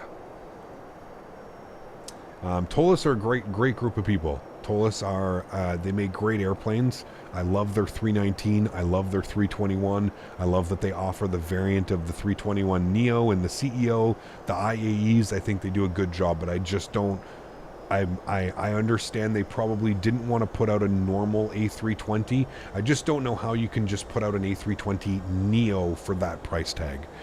Even if they had offered the A320 CEO and Neo at that price tag, okay, sure, because then you can justify it as $45 per airplane. But at $90 for just a Neo variant, and I understand why. It's because they probably have some type of contractual obligation with FlightFactor, because I know FlightFactor does a lot of their modeling, so that's probably why they didn't do the A320 CEO, is because FlightFactor has an A320. So I don't know, man. That's a steep price tag to pay for just a Neo variant of an airplane, you know? Of course, we're in the rain here at 30,000 feet. We're always, when you're an X-plane, you're always going to want to make sure that you have your anti-ice ready to go. Where the hell is my anti-ice? Right here. Engine and wing anti-ice have to go on here in X-plane. You will freeze up and fall out of the sky immediately if you even get a little bit of rain. Price tag and quality is not fair compared to Phoenix. Tolos is nowhere near Phoenix quality and system-wise. Again, I think that's going to be an objectional, that's going to be a personal thing, and while I don't disagree with you, I've never flown the Tolos A320 Neo. I don't quite know the system depth and what's into it, but yeah. It's crazy that you can get FS 2020 and the fly-by-wire A320 for $1 USD. Well, that's what I'm saying, Tricky. So again, just to reiterate my point, not so much that I'm like, you know, saying anything about Tolos, but I'm just saying, how do you convince somebody who's just getting into the hobby? They come in and they say, "Hey, man, I wanna get a flight simulator, and I really wanna try flying an A320 or an A320 Neo. I want to fly an Airbus. how do you tell them Runway 1 cleared for takeoff. one way or the other, right? Takeoff, runway 1, 135. Any streams tonight? Nope, Thursday nights are for the streams, man. Imagine the crazy amount of money Microsoft devs are doing if their add-ons are half the price as X-Plane but are sold 10 times more. Yeah, absolutely, Frank. I mean, you're talking serious game-changing amounts of money. And this kind of reiterates to what I was saying, Frank, is I'm more amazed right now that more products from like FSX, P3D haven't made the transition over, right? Like, to me, it boggles my mind that Microsoft has been out for 3 years now, and we still don't have a third-party payware long-haul aircraft. It boggles my mind that the only really reliable options to fly is the Phoenix A320, the fly-by-wire A320, which is free, and the PMDG 737. There's really only like 3 or 4 airplanes. Besides, there's some GA airplanes, there's some business jets that have been done as well. But on the commercial side of things, it boggles my mind that companies haven't got their stuff together, you know what I mean? And you are correct, the ATR, I always forget about the ATR. The ATR is a great airplane as well, and it deserves to be up there, especially at that price tag. It blows my mind that people would not like want to get their shit together and figure this out. Like, if you're Quality Wings, how do you not do everything that you possibly can? You know what I mean? If you're Quality Wings, if you're any of the other companies like FS Labs, how are you not making sure that from day one you're ready to go? You know, as soon as news was broken, you're not bolstering your team, you're not getting people ready. It's crazy, man. Do you recommend Airport Environment HD for X-Plane? I have no clue. I've never used it, so I can't really give you a proper recommendation. Honestly, I don't know enough about the product.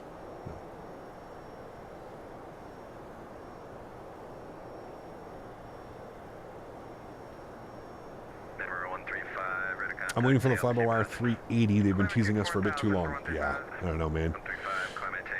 New WT stuff in the 787 and 747 go far beyond any default quality of X-Plane as well. Yes and no. I don't. It'd be interesting to do a comparison between the default 74 and 787 to like the default A330 and X-Plane. That would be an interesting comparison as well. November Golf 4 Echo Albuquerque Center, third call either. Is he calling me? Verify one for Delta 676. Negative.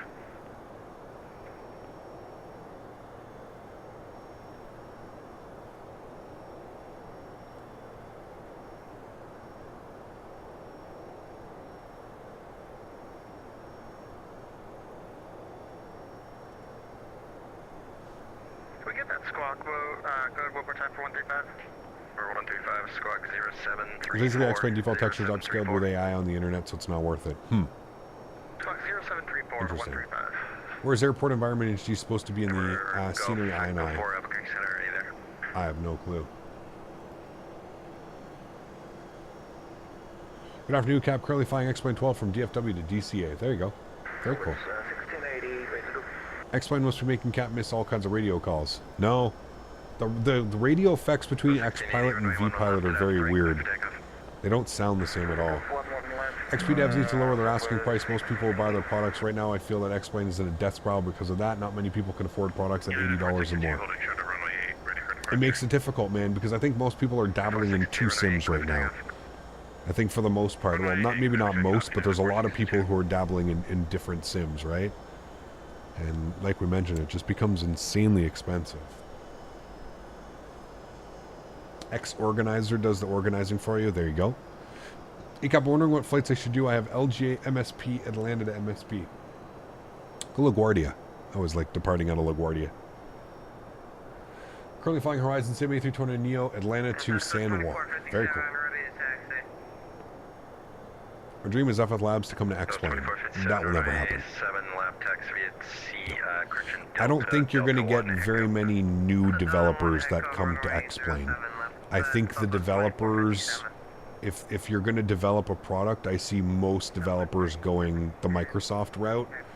I don't foresee a lot of people developing for X-Plane, other than the developers that are already developing for X-Plane. I don't think you're going to get a bunch of new development. I think you'll get maybe more planes from FlyJSim, more planes from Tolus, more planes from FlightFactor, more planes from the guys that did the BizJet, the Challenger. I think you guys will get those, you know, I forget what their name is, but... Cap, aren't they using the FlightFactor 76400 cockpit for the 777 V2? Probably. Who knows? Hot start, thank you. But God knows what they're going to charge, man. If they're already charging, how much do they charge? 120, 130 USD for a Challenger? Imagine what they're going to charge for an A220 when they bring that. They're developing an A220 right now. Imagine how much they're going to charge for that A220. Oh my dear Lord. And it's being sold on X Aviation. That's $150 minimum. Minimum $150 for that, for an A220 that they're making. Now it'll probably be worth it. That's what fucking sucks. It'll probably be worth it. I thought you could switch your... Yeah, okay, it was. It was up here. I found that little button. Really can't wait for the Synaptic A220. Man, again, freeware. Hot Start is making an A220 from X-Plane, and Synaptic Sim is making one for Microsoft Flight Sim. Freeware from Microsoft. Turn right heading 200. Yeah, if an A220 comes out for X-Plane, will you try it? I firmly believe that we're going to get the Synaptic A220 before then, but yes.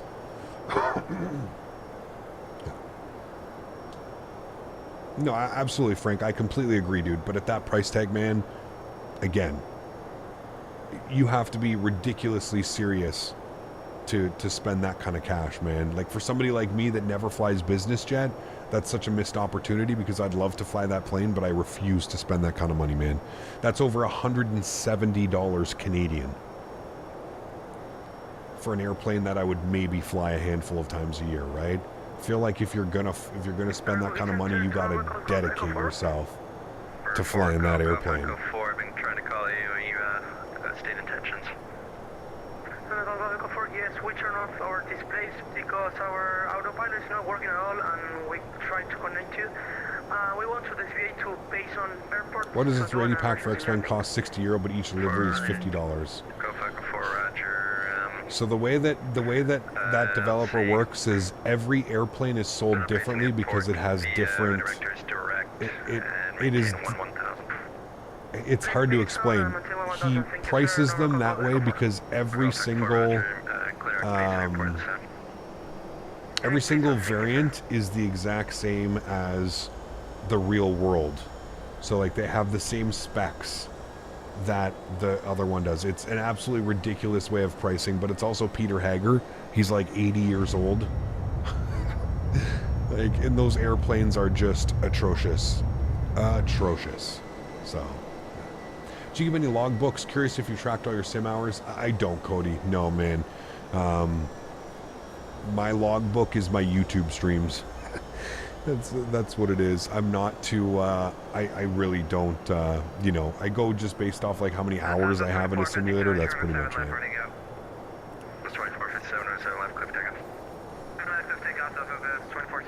Flatboy, how are you, my man? Good to see you, dude. Welcome back. Hope you're doing well. Biz 462, clear. Corona VRR. Direct, Charlie November X-ray 462. Edit 888, enable runway 3 at this time, unless you want to... Greetings from Cologne. Cologne, good to see you, my friend. Welcome. Hope all's well.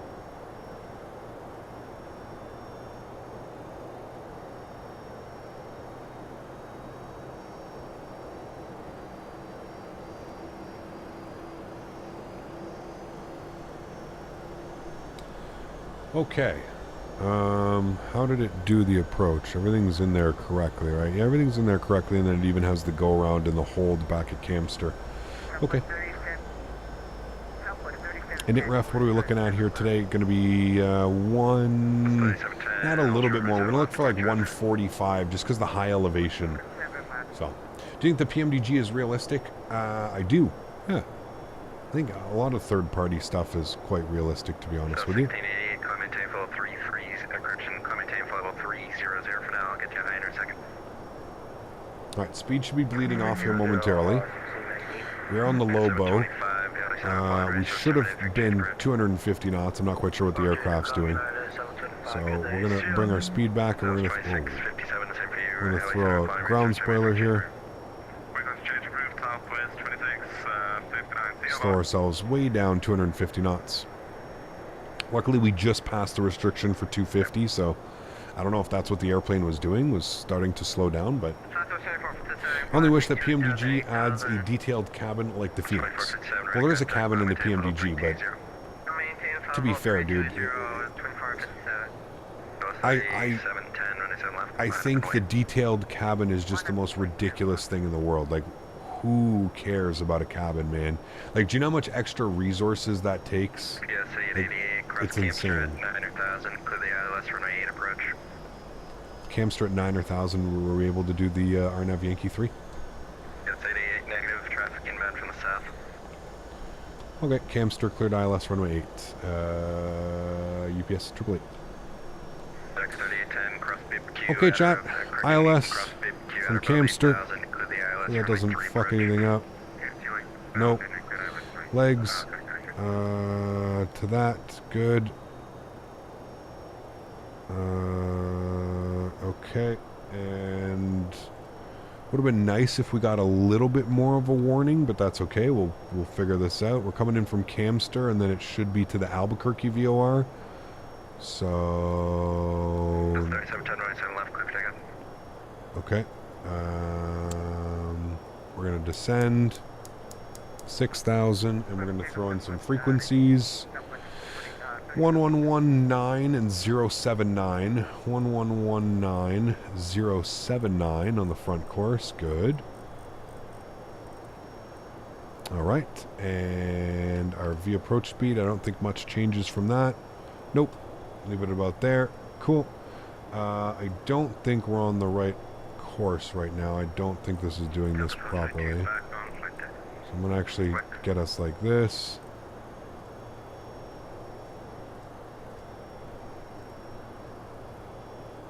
Yeah, we want to be on a 125 heading. 67 view the Molly 5 arrival, the Albuquerque, correction, the El Paso altimeter 3020. Altimeter 3020, frontier 1996. Okay, much better. Good thing I spotted that. You can see here, it didn't put the waypoints. It didn't put download in Camster, and it just kind of removed it. So we got to be here. Camster 210 knots is what we're going to be aiming for now. It has already picked up localizer and glide slope, so that's good. So we're looking fine there. He did call you earlier denying the request, but I believe you're talking to chat. Oh, shit. Okay. My bad then. Yeah, that's definitely my fault. I did not hear that. Up to 2.5 Mike Albuquerque. 2.5 Mike, just off Buckeye, about 5 miles to the east. Okay, now I can put us on a heading of like 125. Make that a little bit easier on the intercept. And then we're basically just aiming for the Albuquerque VOR right now is basically what I'm doing.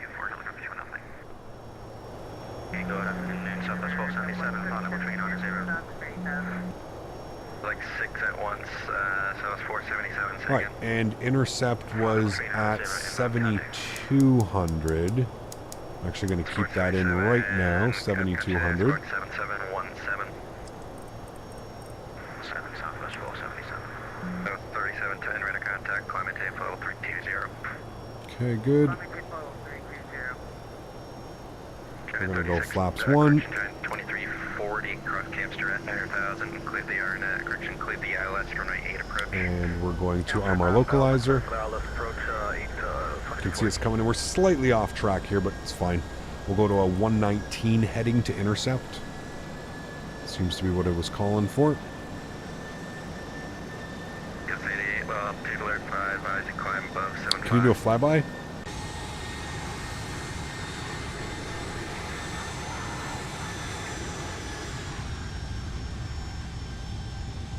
Terrain. Albuquerque Center, Alaska 494, with you, flight level 350. Good. Give ourselves a little bit more of a heading here, 110 to intercept. Runway 8 is at least 90% of the time. It is, yeah. Well, they on the ATIS it said expect visual approaches runway 8 or runway 3. So that's why I wanted to do the RNAV for runway 3. Just for parking as well. It would have been a little bit easier. I don't know why. I've been getting a ton of terrain warnings. I don't know why, man. Runway 8 clear to land, FedEx. Sorry, UPS, AAA. We can vacate to the right and back taxi this way because we're going all the way down here to freight. Cool. Localizer captured. Beautiful. We'll go ahead and arm our approach. And I think we were good for speed. Yeah, 210. 2426, you can cross Camster at 9,000, clear the ILS runway 8 approach. As soon as our glide slope starts coming alive, we'll go speed 190, flaps 5 degrees. Disable terrain, you can train override and put it there. That way it doesn't scream and yell at you.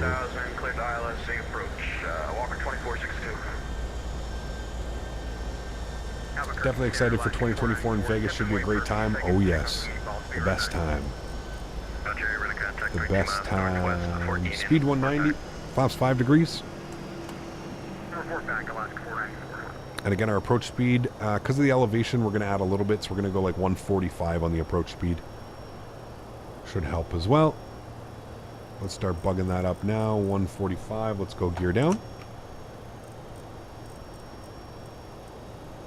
JetBlue 36, push on to taxiway Yankee with Foxtrot. Okay. 36, Flaps 15 degrees. Technically uncontrolled as far as I'm aware, so we've been cleared to land, so we can get all the lights on. Good. JetBlue 36. Sounds are up. We've been cleared. It's good. Let's go flaps 20 degrees. And through 160 knots, we'll go flaps full, or 25 degrees, sorry. 2462 traffic, 12 o'clock, 5 miles. And there's 160. We'll go ahead and go flaps 25 degrees. Yoke cam is going on one last time, chat. I just want to thank Thrustmaster for sponsoring today's stream. If you are interested in any of the products that you see me using, please check the links in the descriptions below. And thank you for Thrustmaster for everything you do for myself and the flight sim community. Let's do it, friends. My airplane. Enjoy the arrival. Catch you down on the ground.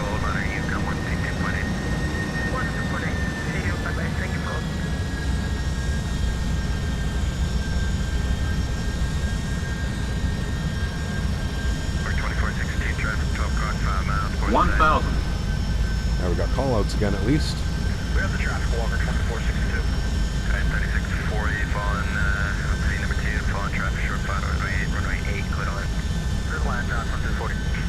Walker 2462, number 3, falling that traffic out of here, runway 3, clear on, correction, runway 8, clear on. Number 3, clear to land, runway 8, Walker 2462. 500.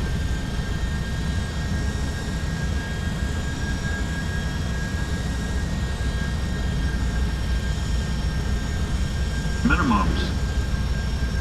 Continue. Why is it raining? 100. There's no clouds. Why is it raining?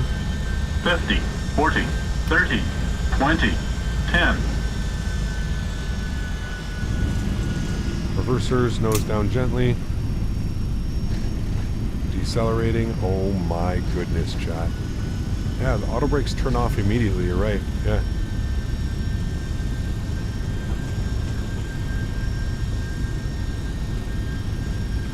Oof. That was smooth. Reversers stowed. I don't even think the reversers worked on that, but reversers stowed. Vacate to the right.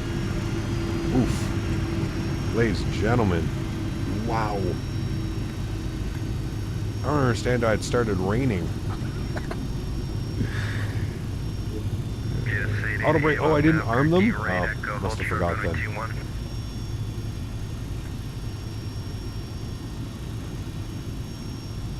Echo will hold short 2-1, UPS 888. Alright, Echo short of 2-1. Beautiful landing chat. Landing lights off, wing lights, strobe lights. 3810, welcome to Albuquerque, left 20. That one, everything. Weird. Those were armed. I don't even think those popped up either. Very weird. What was the foot per minute? 130, I think, or something like that. This is it for the day. This was the second leg. Yeah, we're coming up on 4 hours. 83 minutes on that one, chat. We'll stop the clocks. Beautiful flight. Hey. Look at us. Clean everything up.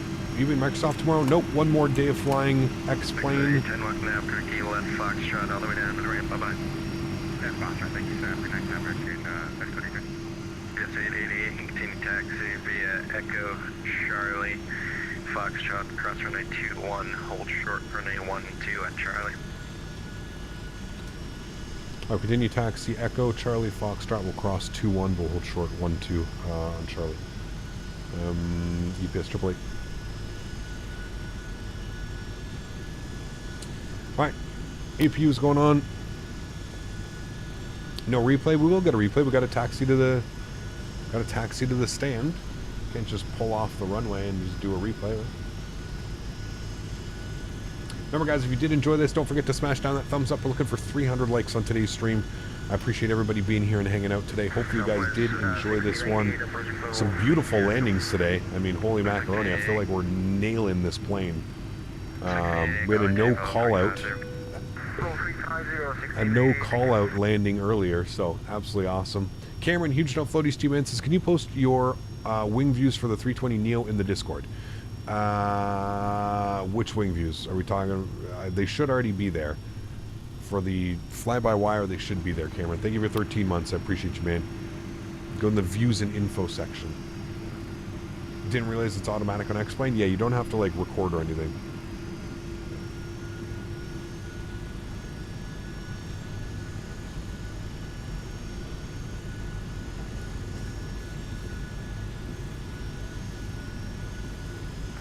Romeo 38, I'm cracking.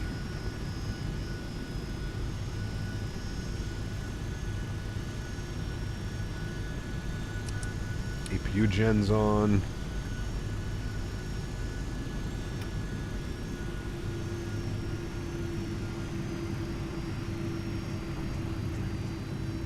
At 2340, exit right when able, traffic short final. Turn it off now, 2340. More traffic coming out there.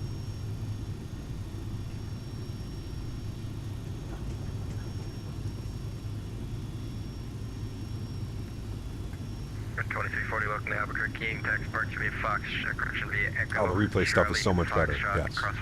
Alright, this is Delta, we're making a left on Charlie and we're holding short runway 2. You can cross runway 21 and hold short runway 12. You don't really flare much in the 7.5.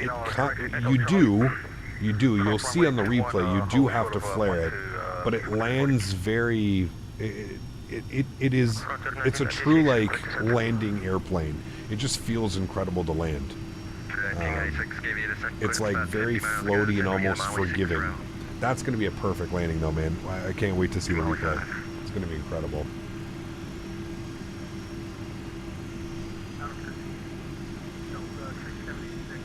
I think we'll fly the MD-80 or MD-11. MD-11 for sure. We got one coming from Microsoft soon. Delta 676 again. You were back.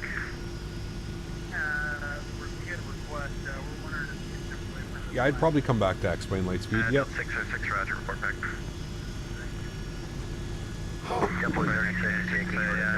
I enjoyed my week enough to return.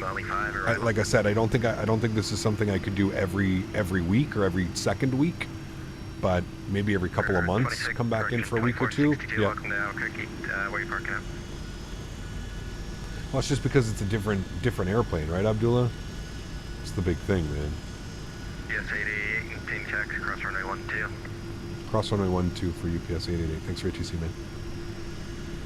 Depot 36, Yankee short of Delta taxi. Your PMDG 900ER has pink textures. How do you fix this? Probably the livery that's out of date. Or your aircraft is out of date. Make sure that you're updated on the PMDG operations center. Left off all the way down, bye-bye. Left off all the way down, walk 2462, thanks. Route 1956, liquid descent. 1996, third time, called you about 60 miles ago. Descend via the Molly 5 arrival. Stand by Molly 5 arrival, and we will make no orders. Change it up, which is good. Exactly. Yeah. You got it, man. And 1 off Mike, where are we landing again, sorry? 1 off Mike. Off Mike, roger. Correction remains south of the runway 7 right. Well, exactly, Abdullah. That's exactly it, man. The Phoenix wind variable. You know, there's only so many times you can fly the 7.3 or A320 before we want to have a little bit of a change, right? I've been enjoying flying this airplane, though, man. I mean, it flies... You know, after the first flight where we kind of flew it into San Diego, and I completely, like, remembered. It took me, like, one flight to just completely remember that you really have to trim this airplane properly. You have to get a good trim in it, otherwise it just becomes like this big balloony, floaty kind of thing. But it's a lot of fun, man. It's a great airplane. I really thoroughly enjoyed the 7.5. One of my, you know, besides the A320 and the 7.3 and stuff like that, it's one of my favorite airplanes to fly. It's absolutely beautiful. The Q400 as well. Had a great time flying that. Great airplane. 57, LA set offline, radio service terminated, frequency change approved. Frequency through 24, 37. So 36, correction, 3710, radio service terminated, frequency change approved. Alaska 494, radio service terminated, Nose gears off. change approved. Appreciate it, have a great day, Alaska 494. Yeah, we've got one more stream tomorrow. I'm not exactly sure where we're going to be going. I may take us all the way out to the East Coast. We'll see. We'll see how I'm feeling. I might do some stuff out of Vegas. We'll see. Thank you, sir. Have a great day. Those 477, I'm closing the radio service terminated, frequency change approved. Unit comes south at 477C.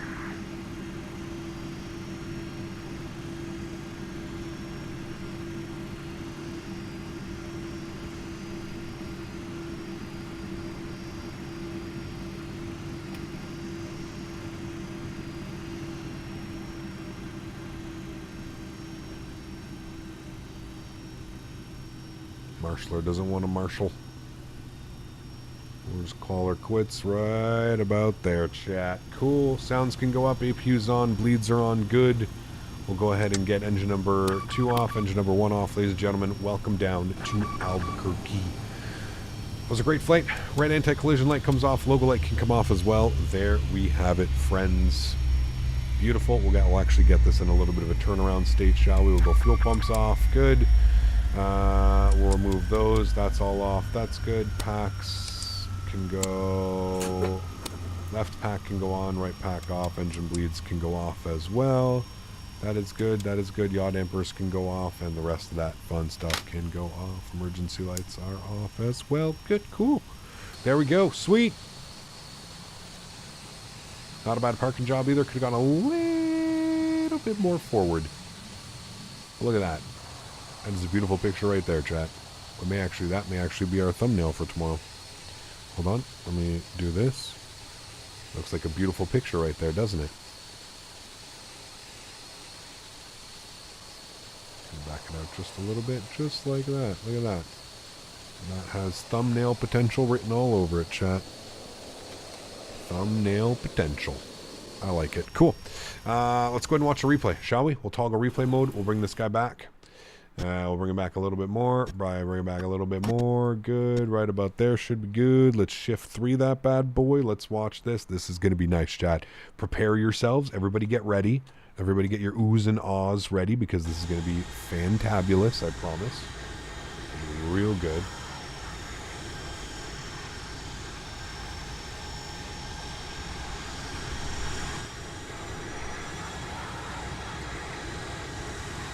All right. Ooh. Look at this flare. Look at the way we catch this. Oh my heavens. Chat. Hi, hi, hi. Sheesh. Wow. That's definitely the best one we've had. That is definitely the best one we've had. That one could not, I mean, there was zero float in that. It could not get any more just, wow. Just right into the ground. Zero float. If there could be a negative float, there would be a negative float. I don't know why the spoilers in the auto brake. We definitely had the spoilers armed. Even when we pulled off, you could see it was a little bit weird, but oh baby.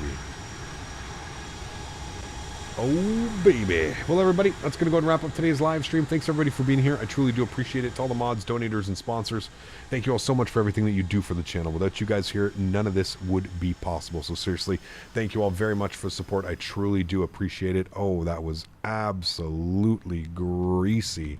My goodness me. We'll watch a bunch of those replays. Thanks, everybody, for being here today. I truly do appreciate it. You guys are the absolute best. I sincerely hope you have been enjoying the content. Again, something completely different. Some X-Plane stuff. It's been a very long time since we've been in X-Plane, so I figured it was time to kind of get it going. We got one more X-Plane stream tomorrow. We're going to be doing some UPS ops. I don't know where we're going to be going. I don't know if we're leaving here. I kind of want to do Vegas. We have that beautiful Fly Tampa Vegas scenery. So, I don't know. We may do some Vegas ops, UPS. I'll figure it out. We'll figure something out. But, guys, enjoy the replays. Thanks so much for coming to hang out. Enjoy your Sunday evenings. Mods, donators, sponsors. Without you guys here, none of this would be possible. So, seriously, thank you all so much for the support as well. I appreciate every single person that helps this channel, man. To everybody that cannot donate using a monetary value, but donates with their time and their efforts in being in here and streaming, keeping everybody happy, keeping everybody busy. You guys are absolutely awesome as well. So thanks everybody for support. I appreciate every single one of you. I will leave you with the replays. Have a great Sunday, happy landings, and I will see you all tomorrow. Yes, I'll have lots of wing views coming up here. No worries. See you guys tomorrow. See